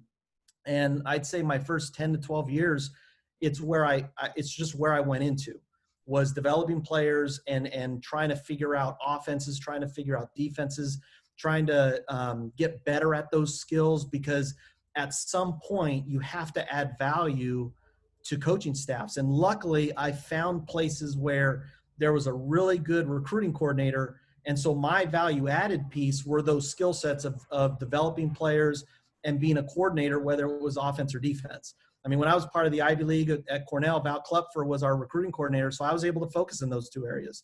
When I got to LMU, Lynn Flanagan was the recruiting coordinator. So I didn't really have the pressure to look at recruiting. I was more of the evaluator and just added insight and whatnot. But I think the basis of any story that you put out personally has to come from who you are. the next is kind of, defining what is your story as it relates to your experience. Often, the wins and lessons are big in the sense of just figuring out, like, when you lose a recruit, like, why did you lose them? If you lose a game, why did you lose? If you're on the bottom half of the conference, why are you at the bottom half of the conference? And I think through now 20 years of coaching, my story, defining my story, is a lot of just how I've evolved as a coach. I have always found myself, outside of probably LMU, I've found myself at programs where we had to build. When I got to Cumberland, we could not get an in-state recruit because we were losing to Campbellsville and Georgetown, and so we had to look outwards. When I got to Cornell, they were coming off a 1-13 season, so it was part of that building project. And then LMU was a little different. They were coming off a win in 2004, and then I think part of that experience was learning, well, how are we coming off as winners, but then at the same time, how can we propel ourselves to what Gonzaga was at that time, and a lot of the higher level teams that was in our conference. And then I think, part of your story is your role. I mean, I'm the recruiting coordinator here at Pepperdine. Not that that's a title that I've ever chased, because it wasn't. But at the same time, I think your story as it relates to you being a coach and what you're pitching student athletes and what you're selling has to be personal. I mean, the kids that we've recruited this year and years prior, it was always leaning on who I was as a coach and the value that myself and the staff can add to their games. And so I just feel if you don't know your story, I think it's hard to recruit, because then you come off a little too question answer, too very shallow in the sense of, not really defining how, what your experience, what your life experiences were. I talk about the body of work a lot. And I think the fact that for me personally, the story of not just being at the Division I level, but being at the NAI level, the club level, the high school level, the JUCO level, becomes the story that I'm telling for Pepperdine. Because understanding, and I'll kind of get into this a little later, but understanding what those players and what those families are really looking for, it doesn't matter what division you coach, that stays the same. That aspirational value that the kid has, but then the protectiveness and then the preparedness that the parents are trying to bring. I think the next is kind of understanding the story of the program that you are now stewards of. And this is just kind of a big picture of Chandler Gilbert, and I'm only throwing that in because of kind of the similarities, and then Pepperdine. Chandler Gilbert won 2 championships back in the early 2000s. But when I took over, they were coming off of 7-23, not really winners. Not winning championships, and then their average finish was 9th in a conference of 12. Now, Pepperdine was a little different. They had some championship runs with Mark Track, with Julie Rousseau, and then they've been on this quiet streak. They had a really good season the year prior that we took over, but outside of that, they were finishing 7th and 8th in the West Coast Conference, and that was out of 10 teams. So I think understanding initially what you're taking over can then be added to what the history of the program was. I mean, like Pepperdine, we haven't won a championship in so long, in more than a decade.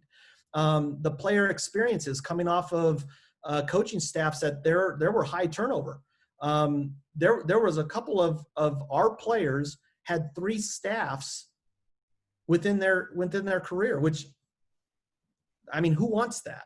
Right. But understanding kind of that experience that the players have had, understanding that, there's not a winning mentality here, understanding that, turnover with staff does affect the psyche of players, the psyche of the program.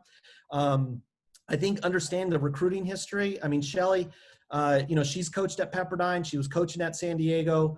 I think I have her this is the third program in the WCC that I've been part of. But we often talk about the WCC. I mean, this is the conference I wanted to be in from the start. I was born and bred, going as an undergrad at San Diego, learning what they were doing down there to build a program and ultimately winning a championship my senior year. I was a practice player there, so I was able to kind of see from the insides. And then when I left, I always wanted to get back to the West Coast into the conference. So I was constantly looking at the movement of the conference, where coaches were going, what they were doing. Lucky enough, LMU brought me back, and being 5 years where now it's a different conference because now Gonzaga was running. They were kind of just rolling over everybody. And then now it's a totally different conference with added Pacific and then now BYU. But I think understanding the history of the program within all those changes are huge, because that becomes a selling point. And I think the biggest thing is public perception of the program. I mean, we were out recruiting, and there were coaches, high school coaches, that told us, man, we haven't seen the P in years. And we're like, you're like 5 miles into the canyon. That can't be real. And so understanding what the perception is out there is huge, because that's what you're fighting against. And that is what you're ultimately having to flip the script on, whether it is with players, because I do think you're only as successful as your players, but ultimately it's also the team and the program as a whole, with the collection of the coaches and the players doing the work. I often talk about an equation, and this equation is not real, right? But these are the things that we've thought about. These are the things that I've constantly thought about, even when I wasn't in the conference. But I think it's what we're trying to apply here at Pepperdine. But I think you can apply this at any point in your career. I mean, we are taking over a program, so we understand that we have an opportunity over the next 2, 3, 4 years to flip the script on everything that the previous slide touched on, right? And so a lot of these are the conversations we're having as a staff, but they also lead to strategy. So the first thing is player attributes. I think it's so important to understand what kind of player do you want in the program as your player. I think the attributes come from the home, like we talked about previously with knowing your story. This is something that I think, my experience coaching club and high school, previously everything was very collegiate. It was recruiting the player. It was having conversations with the club coach, the high school coach, anyone who was in the ear. And obviously you didn't go deep into the parents, although the parents were involved in the process. What I learned when I was coaching in Indiana is, why did the parents even get their player part of the Indiana Elite program? What do they ultimately want? Now, Indiana is different. Indiana, I mean, you are born and bred a basketball player.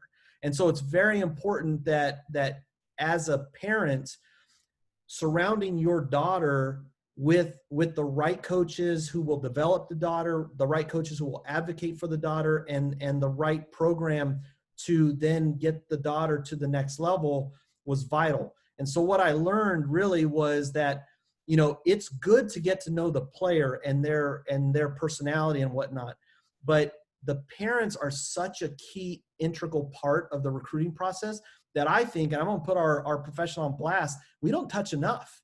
And I think if there's one push we're doing, and we're going back and forth with parents of our incoming newcomers, they're sending us baby pictures randomly about their daughter. And to me, that is so huge that we're in a dialogue with the parents, because we're, the player is, or the daughter is an extension of the parents, but understanding what the parent is creating in the house is the answer to what you're trying to create in the locker room. And for us, it is solely about the locker room. We have a list of attributes that are very important to us. They're not basketball related, they're people related. And we want to surround or infuse that locker room with those characteristics. If there's going to be one thing that this next squad will have, it's going to have 6 attributes that every one of our players have. The first is energy. The next is an approach or attitude. It's having the mental or physical toughness, having like the competitiveness, right? That gene, that dog, that fight that I think for our conference, I mean, if you look up and down the coast, I mean, every team in WCC has those players. It's having the IQ, and then ultimately it's the commitment. I mean, we're a great conference. We travel great, but you're going to be playing against pros day in and day out. So those 6 attributes are so important to us, and it's almost more so than skill. Like, skill's important, don't get me wrong, but these attributes is what we are pumping into this next team. And we were very lucky this year. We were losing 7 and we signed 7. So part of that strategy was, how do we look at those 7 and how do we put them all on the same line? And it's literally these attributes and how we're protecting the locker room. Along with that is obviously studying what's happening with the conference. Now, Gonzaga, I mean, they are on this run that, I mean, it is putting everyone else to shame. And I think it's credit to Kelly, what he started, and now what Lisa's doing. That staff has been intact, the players, their identity, everything is on point. We are chasing Gonzaga, but we're not shy saying that. Like, we have told every one of our players, we are chasing Gonzaga, we're chasing BYU, because we feel they have figured out this equation. And this equation is the identity piece and who they are. So I think we have to study as coaches, but it's something that we have done as a staff. It's something that I think I've done just being out of the conference, is really understanding everyone's decision. It's overlooking every player that they've signed. How have they been developed? Where are they now? And everything. And I think that is the meat of what a recruiting strategy is. The next is that style of play. I think, you know, it's one thing having a strategy of saying, let's just go get the best players and we'll figure it out. Well, what happens if a best player gets hurt? What if in our kind of era with transfers and all that, what if you lose players? Like style of play is important, and understanding what style you want to play, because that is part of the sale. That is part of what you're going into the homes and going into or having these calls with players is, you know, what style are they coming into, but how does that all relate to what the competition is? I mean, if we're going to pick a style that doesn't beat BYU and Gonzaga, then what are we doing? Type of thing. So I think that has to go into that equation of recruiting. I think, and I touched on this, you know, past recruiting philosophies and the bottom half teams. I mean, now that we have 10 teams, there's 5 teams that have been at the bottom half. We've been one of them. Outside of the 1 year that they've had a good year prior to us getting here, they've been at the bottom. And so understanding the whys, understanding what were they recruiting, who were they recruiting, where were they recruiting, what types of players were they as it relates to the types of players they were playing against, whether it was the Gonzagas, the BYUs, the San Diegos, the St. Mary's, and everyone who was kind of in that upper half over the years. So we've been looking at that and kind of understanding the types of players we inherited versus the types of players that we want to now integrate with. And then I think you always have to look at the institution, the conference, and the level. That is part of the sale. Like, we're not going to change the fact that we have a great view, right? I mean, like, we don't have to oversell that. Like, that's what it is. Now, I think we have a dated gymnasium. Like, there are gyms in our conference that are way better. I call them gyms. They are arenas that are better than our gym. And I don't think that should be a factor. Like, we acknowledge that, you know, our AD, our president's working on a new arena, but that is not really a sell for us, because there's no guarantee of that. I mean, Shelly can probably talk about, like, they've been, I think, talking about an arena for a couple decades, maybe, you know? So, like, until we get one, it can't be part of our selling piece, but it is part of some equation, because we can sell other things. And I think the West Coast Conference for us is, like I said, I mean, I love this conference to the end. I think it's a great conference, and that's what's coming out. Now, where do we go from that, right? And so this is a little bit of how, and there's a little bit of tactical of how we address this year. Understanding that we were taking over a program, understanding that it was going to be a big year, signing 7 kids, but also understanding that it's going to be a big year because we did not want to fall behind on our 21 class, right? Those were our priorities in that order. So we recruited our own kids first. We did not use the days. I mean, we were under 90 days this year, simply because we were recruiting our own kids. So there were times when I may have missed practice, but we were trying to be so strategic as where we aren't missing practice because we needed returners, right? We needed people to come back. So when I think you take over a program, or if you're wanting to try to make a different or pivot with your team and your recruiting strategies, I think the priorities are important. I think recruiting areas are important. This is the one thing I learned when I was at LMU.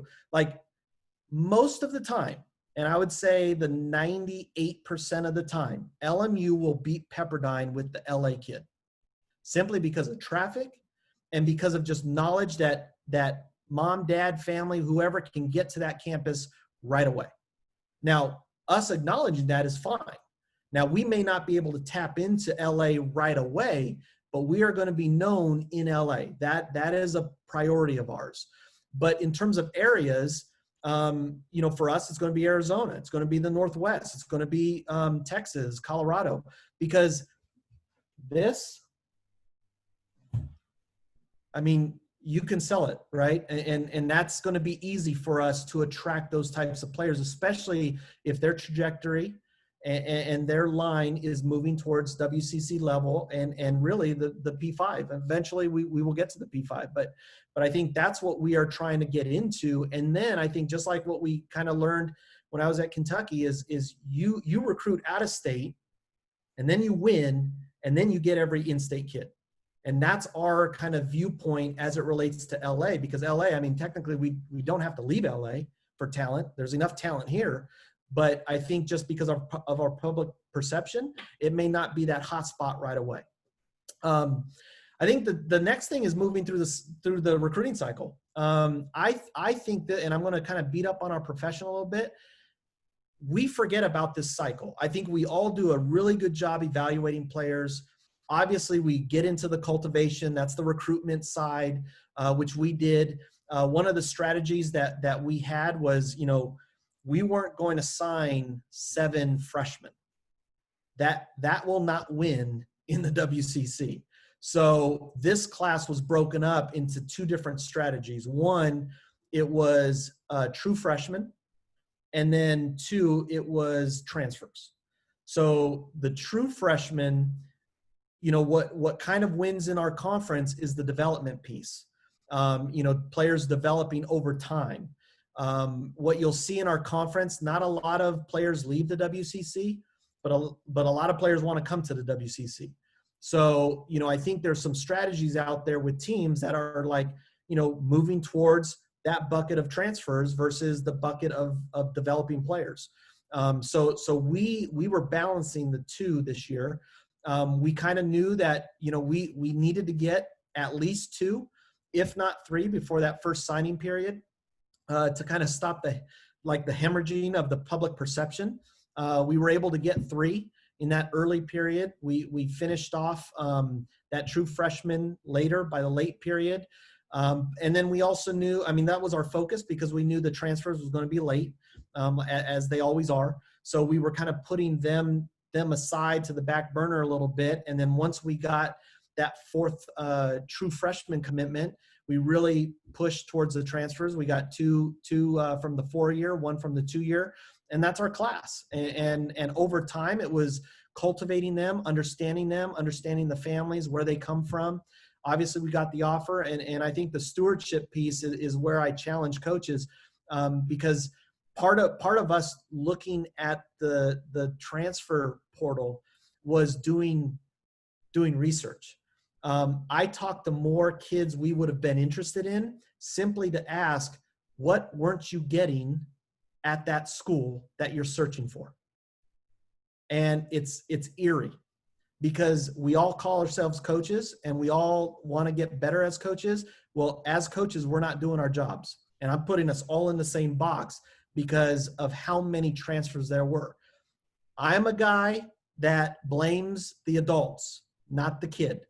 I either blame the adults before the decision or I blame the adults after the decision. And a lot of times, unfortunately, the players are the ones that are, left to have to search. So, we learned a lot by that. And that's part of our strategies of the stewardship piece is to always invest in our players after a commitment, always invest in our players once they get here, and figuring out how we can move them to ultimately the graduation or ultimately the aspiration, whether it's playing pro or whatnot. And then the recruiting tools. We didn't use any this year. Like everyone says, you got to mail out stuff and you got to email and we didn't do any of that. For us, it was strictly relationship building with the player and the parents. And the reason why I say this is for this reason, because it wasn't that we're not against the tools. It was more the fact that we had 7 players to sign, and then we had to chase 3 to 4 for the 21 class. And so because of that, along with, stewarding and cultivating our current team, we just didn't have the time. Yet we were able to sign the 7, and we got 3 commitments for the 21, and we're already moving to the 22 class. And so, part of, I think, understanding a strategy or just big picture stuff is understanding kind of like, what are you all good at? And do you actually need the tools? Because I think in the end, it is about that relationship. So it kind of goes to, that big picture stuff. And I think, part of what we're always thinking is what is the 2 to 3 rolling cycle? What does that rolling, plan look at? I mean, when we were all hired, Kristen, she kind of just asked the question, like, what are we moving towards? And she is moving towards that year 3 where we can obviously get our core and our group of kids in, and really, stick with the strategies that we have in place. Part of our plan is obviously, we got a piece of the builder in all of our players that we signed this year. And the challenge to us is, I mean, if we're still recruiting builders beyond year 3, then we're bad at developing players and doing what we need to do. So that development plan is important to us. It's something that we talk about. Grace is taking lead on our player development, and we're going all into that. Always have throughout the year. I think understanding overall class breakdown is important. It's interesting with all these transfers, and we're trying to learn from some of those P5s, some of those programs that can get these All-Americans, and yet they still have transfers. So I think, something I learned from Lynn Flanagan and Julie Wilhoit is never forget the WCC kid. Like there is a player, there's a player profile of a WCC athlete, student athlete, and we can't forget about them. So the balance of our class as it relates to all 4 classes as they roll through is a combination of those players that obviously I think can take the mantle of all conference and perhaps players of the year, but also not forgetting the role players that are very good conference players that perhaps can grow into those, but understand that most likely they are the role player. I think part of that stewardship is a leadership and growth plan. I think we have to do better in terms of our recruiting, and the selling of our program is talking to the parents and the athlete about how are they going to become leaders with life after basketball. A lot of times that, if I'm connecting with a former player and if I ask them, like, what did you struggle with most? It was understanding what the transferable skill of being a student athlete is with life and career. And so I think we have to implement that. I'm a big optics and messaging person. I think that is something that as a program, it's constant, it's evolving. And so if you are putting out, a type of optic, or I'll just say social media content that is describing something, make sure that is who you are, because from what we've heard with all these transfers is what was sold to them versus what their experiences wasn't connected. I think this is the name, image, and likeness. I think this is something we all have to kind of grab our hands around. I think it's going to be very important that we help educate players of how they can be their own brand, by being who they can be within our time. And this is going to be something that I think we see a lot of. I think recruiting for us is going to where the players and the parents are. So we're making a huge push on social media. We're using more social media than we are with the old platforms. Old meaning, email and letters and things like that. We're going to social media because I think that's a huge win. And we are not doing it old school social media where we might put out a post or just some graphic out there. We're going to try to tell the story of Pepperdine, tell a story of us, tell a story of our players. And through storytelling, we're going to try to move the needle on recruitment. And I think if there's one thing that I wish I knew before I became a recruiting coordinator or started recruiting, was that it is always going to come down to relationships and people. And that is something that has been tested. Not only myself with Chandler Gilbert, but also what we did this year, what we kind of was forced into, is we created relationships, we built them up, we made sure that relationship wasn't more than what it was, but it wasn't less than what we built it to be. It kept on moving. I mean, the deeper we got into the relationship, the deeper we got into conversations and the frequency of reaching out. We often tell our recruits, like, how do you want to be recruited? I mean, we're not going to recruit, like we don't want to under recruit you and for you to think we're not interested, but we don't want to put the pressure of you not being a high school athlete or a high school a student. They should still have that experience. And so we are going all into obviously that relationship. And I think in the end, they're going to pick the right people that align with what they're used to at the home. And I think they're always going to pick the people that they've kind of vented.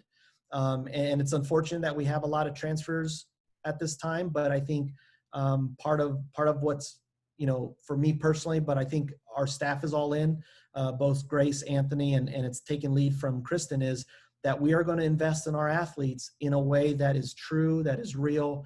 And ultimately we want the best out of them, not so much in the 4 years, but beyond. So again, just some thoughts on recruiting. It's kind of how we're kind of doing it here. But at the same time, kind of big picture stuff that we kind of simplified and kind of cut the fat and really just got down to the nitty gritty on relationships and people. Hey, Brian, man, that's awesome. If you guys have any questions, feel free to ask. We'll call on you. Question for you, Brian, real quick. Roberto, I'll let you go first, man. Go ahead. I appreciate that, Steve. Coach Rosario, this is great stuff. I appreciate all this. You said that that for the transfers, there's a bunch of them, and I've seen that as well. And you asked all of them, like, what is it that you are seeking that you're not getting over there? I'm curious, what has been a top answer for that? It was the investment in their games, and then being able to walk into their office and have a conversation. They felt like, and again, I'm generalizing, right, along that spectrum. But it sounded like they're not getting the relationship that was built through the recruiting process. So I talked about that cycle, right? Like, so it's the evaluation. Okay, we're going to go chase this kid. It's then the recruiting part, like building up that rapport, building up that that relationship to the point where you can have a real conversation, the offer, they say yes. And then I think the stewardship is not happening, right? Like and yes, we can say, well, I think, again, I'm putting us all in the box and I shouldn't, because I think there's some really good coaches out there that are doing it. There's a lot in our league that's doing it. But I think from who we've heard, that stewardship part is the one struggling. And it comes not after the yes, it comes after the start of school, unfortunately. Thank you. It's awesome. Hey, Brian, so how much emphasis do you put on recruiting, not just the player, but the parent? You mentioned the parents too, but how about their high school or AU coaches as well, and how much involvement do you guys have with them? So this is why I don't think a lot of people like me, right? Because I'm going to go straight to the kid. Straight to the kid. And if they don't want to be recruited by Pepperdine, then that's on them, right? But if they do, we're going to go after the kid and get to know them, get to understand them, bring in the parents very early into the conversation, recruit the parents, understand, what they're looking for, what their needs are, what's important to them in terms of the aspiration, what they're afraid of within the process. But that's it. Now we will do our homework and call around, but that's where we lean from. And I'll just say, if there's one coach that I'm going to probably listen to a little bit more than all the others, it's probably the high school coach, because the high school coach sees them more like a parent, because they see them all day. They have to put up with all their stuff over 4 years. And I think it's not as glamorous as club, where I'll be honest, like when I was coaching club, I got the best out of all those kids because they wanted to participate in club. But I was also coaching high school, and that same kid was different during the regular season than they were in the summer, right? And so I want to get to know the ugly. I want to get to know, and not to cross them off. I just want to understand what the holes of that kid is, so that we can design a development plan that fills them. That's awesome. No, Patrick's got a question for you. Patrick, go ahead. Hey, Coach. Thanks for sharing all your information. Really good stuff. After with recruiting, after grades, what attributes do you look in a player to recruit to Pepperdine? Are you talking about just as them as athletes, or just as people? Well, it's meant to be open-ended, however you want to answer it. So I guess both. I guess on the AAU circuit, questions I get when they're talking about my players, 3 things I always get is, what grades does that person have? What are they good at? And how tough that person is. So that's questions I usually get, in the recruiting cycle. So with you, I just want to know, what things are you looking for after grades? Of course, is a obvious, but what do you look for in a player? Yeah, I think as a player, it's all dependent upon need, right? Like we are moving to the 22 class, and a lot of the coaches or the players who are calling us, they're asking, well, what do you want? What do you need me to do? What do you need me to be? What are you looking for? And we don't really know just yet, because, that is still so far away. We do know we're going to look for a guard. We're going to look for a post, and then we're going to look for a third that maybe turn that class into 2 guards and 1 post, or 2 posts and 1 guard. But in terms of the actual skill sets, we're a little early, right? Because I think that's dependent upon the development of our players, the development, not just physically or skill set wise, but mental and emotionally and that kind of thing, because that may shift our needs. So in terms of basketball skill, there are some baselines, like we want, we want ball handlers, and ball handlers is so generic, but the ball handlers that can go up against defense and create points for either themselves or others, right? Players who can score 2 of the 3 ways, and probably the lateral movement on the court, whether you're a post or a guard. It's kind of, how are you good at defending? And what we're basing it on is, who Gonzaga's signing, who BYU is signing, and can these kids keep up with them? And then, you know, kind of the off the court, between the ears kind of stuff. It's obviously the mental side. Like we want high IQ. We want the balance piece, the toughness. I mean, that's who we all are as coaches on our staff. I mean, you saw a picture of our staff. Like we are all grinders. Like there's no fluff about us, right? Like we want the physicality. We want that edge. We want it's okay to lead in a certain way type of thing, because that's how we are. So those are the things that we're looking for in players, because if a player doesn't have those things and that's how we are at a timeout or, you know, in the locker room or on the practice court, it's going to rub them the wrong way. And that's probably not the right fit for us. I don't know if that answered your question, but that's kind of what we look for. No, that's good. Thanks, Coach. Anybody else with questions? I've got one while we're waiting for other questions to come in. Brian, there are a lot of parents out there that don't know the process, the recruiting process. And I've talked to a lot of former players and their parents, and it's tough, you know, especially, let's say, even the, you know, minority community where they've never done this before. So what advice do you have out there for parents watching or just even recruits out there going through the recruiting process? I mean, you know, people don't know what they don't know. And if they don't know something, they don't know where to find the answers. And so I think that's on us as coaches. And that's why we bring in the parents very early in the process to help with the education of the process, help educate them on what our process is, but as it relates to probably the process they're in with others. And we'll even kind of call people out. Like, I mean, the pressure thing, you know, that's not really who we are and what we do, but we know the recruits that we chased and got, they were feeling pressure from staffs, you know. And so I think a part of it is educating them on the process, what they're going to feel, what they're going to kind of experience, at the same time building the rapport to recruit them ourselves. Because I was talking to a friend of mine and you know, she asked, like, what's transactional parenting? And I think transactional parenting is out there right now, where the parents are just paying for trainers, paying for a recruiting service, and paying for stuff and not really getting educated on the process that their son or daughter is in. And I think that's kind of up to us to help move that needle and help educate.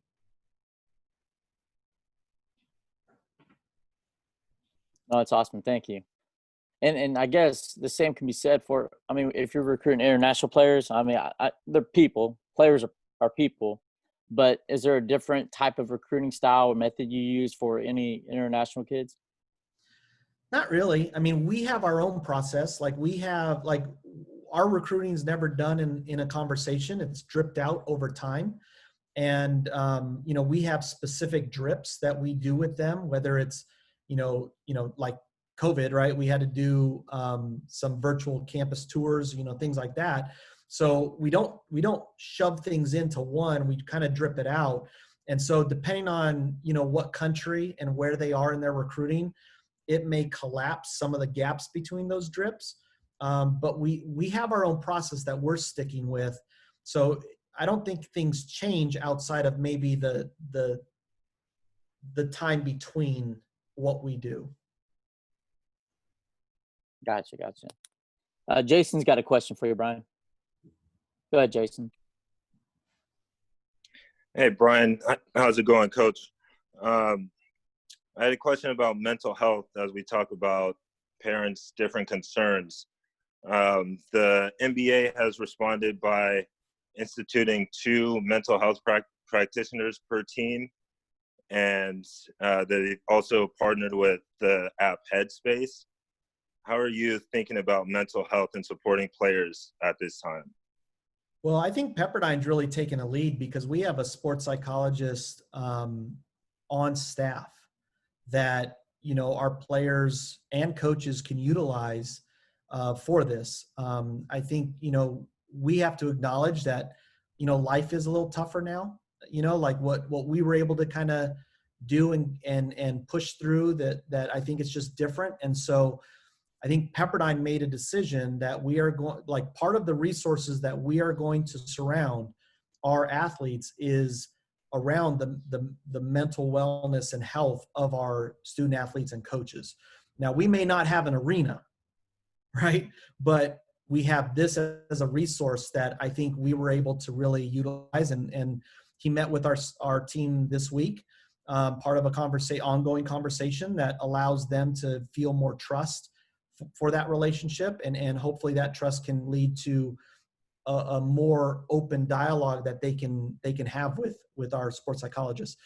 So that's how Pepperdine is choosing to answer this call and answer this need. Awesome, thank you. And is this sports psychologist only working with your team, the men's basketball team, or other sports as well? Every sport. We have a staff of psychologists for students, so they can wear their student hat. But this sports psychologist or psychologist is strictly for athletics, so anyone could utilize him. Got it. Thank you. Yeah. Any other questions out there? Hey, Brian, while questions are coming in, I know you've got to make sure that you're selling each school you're at. You've been at different schools, and you got to find the niche of each school. Pepperdine being right there on the beach was great. What did you have? I mean, what were some of your niches out in Northeast and the Midwest part of the country? I mean, is that something you just kind of found what the school can offer these student athletes? Yeah, I mean, part of it is understanding where you're at. I mean, that was part of the equation of understanding the institution, understanding kind of where you're at, what you can get. Like when we were at Cornell, like, you're going up against the big three, right? Harvard, Yale, and Princeton. And so Val, myself, Dana, we drew a line north and south through Ithaca, and we didn't recruit east of it, right? Because we knew like we weren't going to win that battle against the other Ivies. So we went west. We went into Texas. We went into Chicago. So I think you have to find some of the areas. Like I said, I mean, for us, it might not be LA right now, until we get more established, until our public perception is a little better. I don't know if it will attract players, but I think over time, if we can obviously show success in what we're doing here and become the third team after, Tony at UCLA and SC. Obviously we can't compete with them because we don't have football, but we can compete for that number 3 spot, and I think if we can become that, then I think the storyline's a little different and maybe it'll change some of the strategies that we currently have that we know may not be as efficient as some of the other ones that we have in place. Appreciate it. Roberto, you got a question? Go ahead. Yeah, Coach Rosario, in your recruiting process, do you guys use current players or former players that graduated under your guys' direction while you guys recruit? Right now, no, because they weren't our kids. Okay, so current players only then. Are they involved or? I mean, we were able to this year because some of the rule changes, so, without them being on campus, we were able to initiate some of the calls with them, but we definitely did because I think that, and that's the important thing that I think that's what parents want, right? Like the kid may be like, no, don't put me in front of those players because, that's kind of intimidating, but I know parents appreciate that piece of what we did because it allows them to really poke at our strategies and philosophies because they can ask the questions, right? They can ask like, all right, they've been saying this, are they really that type of thing? And so, the commitments we got for that 21 class, their parents have already said like that was the game changer, was that piece. Very cool. Thank you. Coach, how is it changing up recruiting, working for different coaches? Every coach has their own vision. How has that transition been for you working for, different people with different people? Can you talk about that? Yeah, I mean, I kind of lucked out, right? Because I didn't choose recruiting as one of those skills. So it was never like when I got to LMU or Cumberland or any of the other schools, like I was able to just sit back and kind of learn where did they need the voice, right? Because like LMU, Lynn and Julie were together for, at the time, I think it was 12 years together. And they had a language, they had a relationship that they knew who they needed to go get, wanted to go get.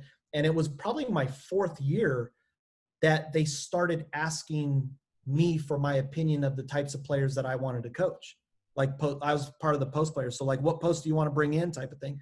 So I think that was different, but coming here, obviously, Kristen has experience at Pepperdine. So she knows who we can go get and get in. So part of it is learning from her as to kind of like, what does she need? What does she feel can win here?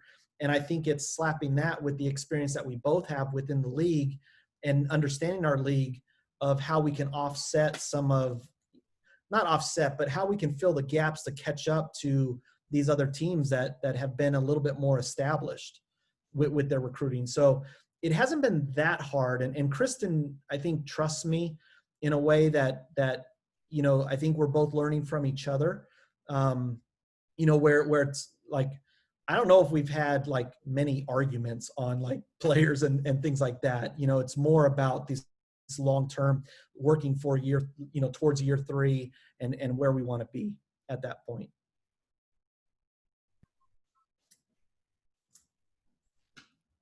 That's awesome. Any other questions out there? Coach, this is Marcel Miffin from Chabot College.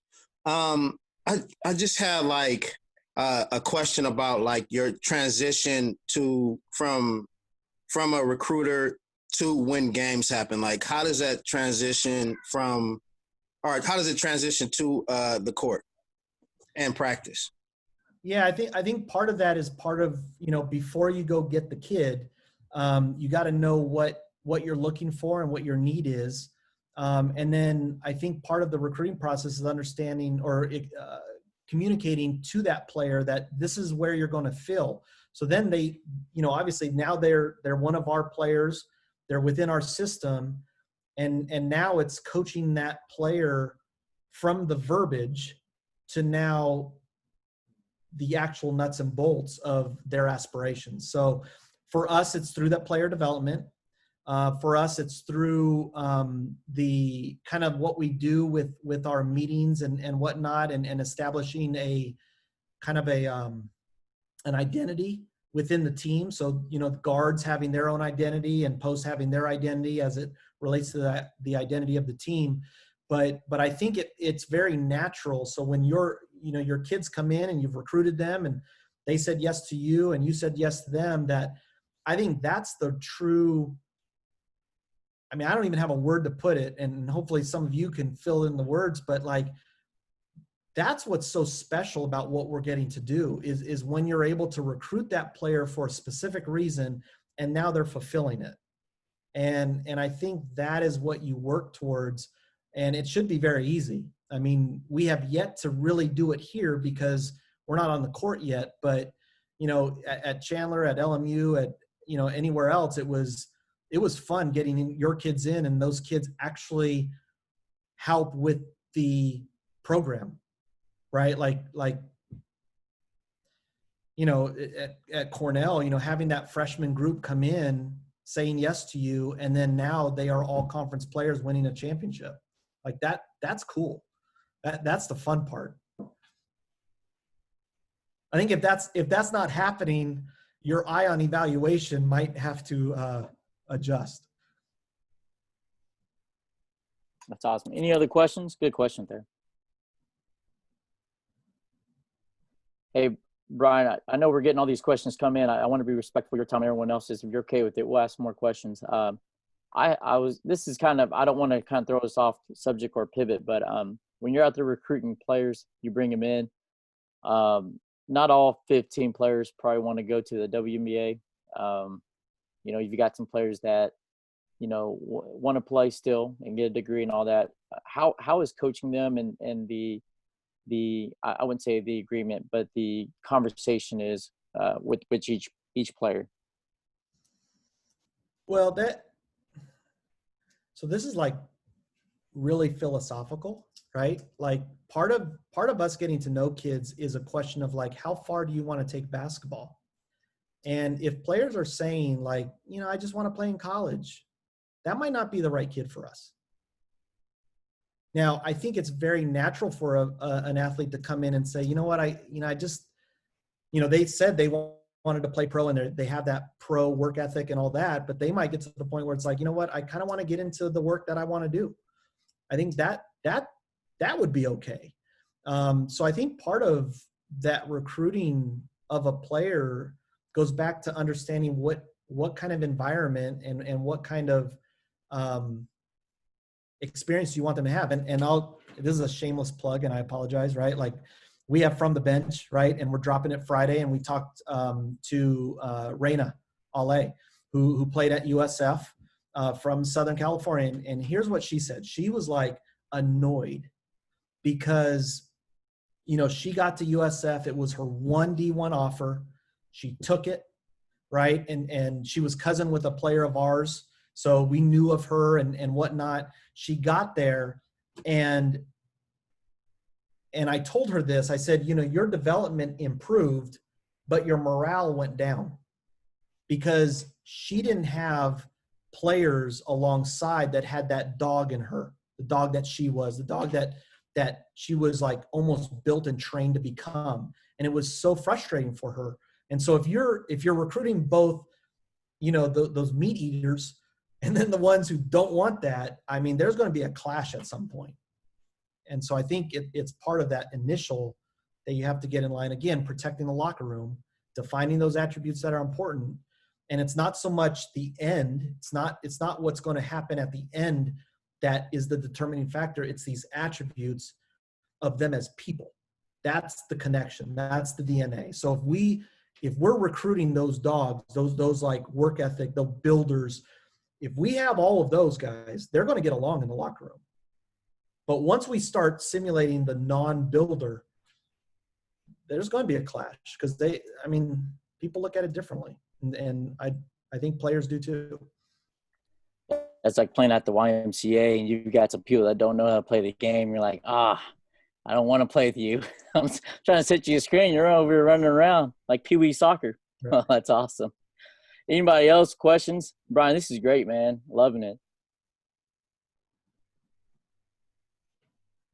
You guys recruiting here, is it a struggle though, recruiting international kids? I guess because for one, I mean, being on the West Coast is great. I mean, the fact that the time zone wise and all that,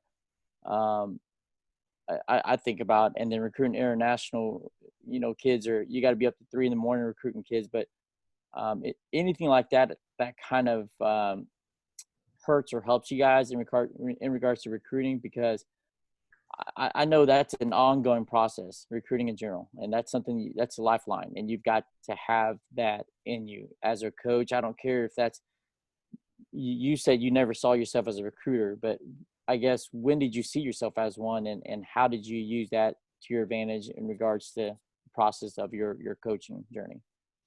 I mean, I didn't see myself being a recruiter until I had to in Indiana and recruiting families, because we were trying to do things different with our club.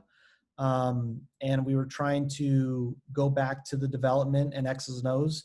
And it just so happened that I was recruiting families to that vision. And, so I think that's when I first felt it. When I got to Chandler Gilbert, I called that era of my career the experiment, because I really wanted to experiment to see, like, can I put together a strategies and create an environment that I felt was the right way to do it. And I think we were able to do it. And, it just so happened that, Kristen called and it just fits, and so I think, international shouldn't be different, but I think there are certain players from certain countries that will look at Malibu, look at LA, look at California, similar to what they're used to. So they're like, I think that's where you kind of go. Australia's very good for the WCC. I mean, there's a lot of successful athletes that have come and succeeded and played pro and developed and all that kind of stuff. So I think that's easy. I think Spaniards are kind of a go because they're kind of used to what Pepperdine looks like and what it is.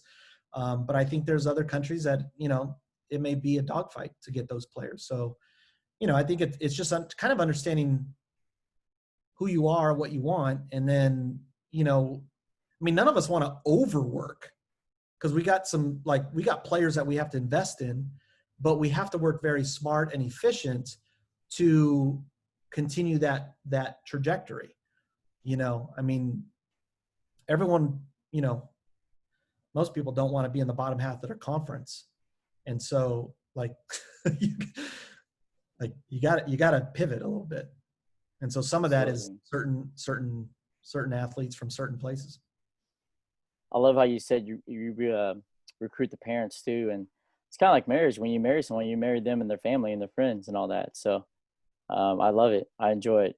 Well, I was talking to a coach yesterday and I had to get off the phone because I was like, it's date night. And it's the one relationship that I don't want to transfer from, and so we went on date night and luckily he allowed me to jump off the phone. So that drive in, that's awesome. Yeah. Beautiful night. Any other questions for Brian? Don't feel free to jump in. And Brian, I'm sure he'll be more than happy to answer any questions if you guys have or think of any the next few days or so. Brian's one of the best recruiters out there that I know. That's not saying much, Brian. No, but Brian's great, man. I love what he does, and he's been out, in the game for quite some time, and knows what he's talking about, and does a great job at it too. So, if there aren't any questions, feel free, Brian. Are you able to drop your contact if you're cool in the chat, and then if anybody wants to reach out to you, they're more than welcome to reach out to you. I think Mike is still on the call. If you guys also have any questions for Mike, feel free to reach out. But if not, like I said, you guys can contact them personally, and they'll be more than happy to help you guys out with any questions you guys might have. There you go, Brian. There's Brian's contact information. But feel free, you guys. This has been great. Mike, I can't thank you guys enough, Mike and Brian, for talking, for taking your time. Appreciate you all sharing. And this is something that we don't take lightly, but we do appreciate you guys. Next week, we've got a pretty cool session. We're spicing it up a little bit for next week. We're going to have a panel of coaches and then have Anthony, there you are. Anthony's going to be moderating it, and we're going to have some Q&A sessions with the panel coaches. Same time next week, next Wednesday. We're going to keep this ball rolling. It's going to be awesome. I think this is something we just want to try out a little bit and have a few coaches on. We're going to try to get about 5-6 coaches on and just shoot some questions at them. And this is something that we're going to see if it works out and then go from there. Have some really good speakers coming up after that. Won't release that information yet, waiting on the okay. But feel free to send out any questions to us and even topics. If you guys want to hear something that we haven't touched on, feel free to reach out to me or Mike, even Garrett, and we'll be more than happy to try to get speakers for you guys. But if there's not anything else out there, man, Brian, I want to say thank you again so much for your time. This is great. Your friendship and your support, the Asian Coaches Association. Thank you for the opportunity. And anytime, brother. Mike, thank you so much. I know you're probably running around. Like I said earlier, thank you so much for being being the president of the Asian Coaches and pioneering this association. Thank you so much, and best of luck for you and your program. Garrett, thank you so much to you, man. Still haven't seen you, but we know you're working hard behind the scenes and all that you do. Each one of us do appreciate what you've done and will do for the association. But you guys, thank you again. And if there's anything else, let us know. But we look forward to seeing you guys next Wednesday, same time. And be safe. God bless.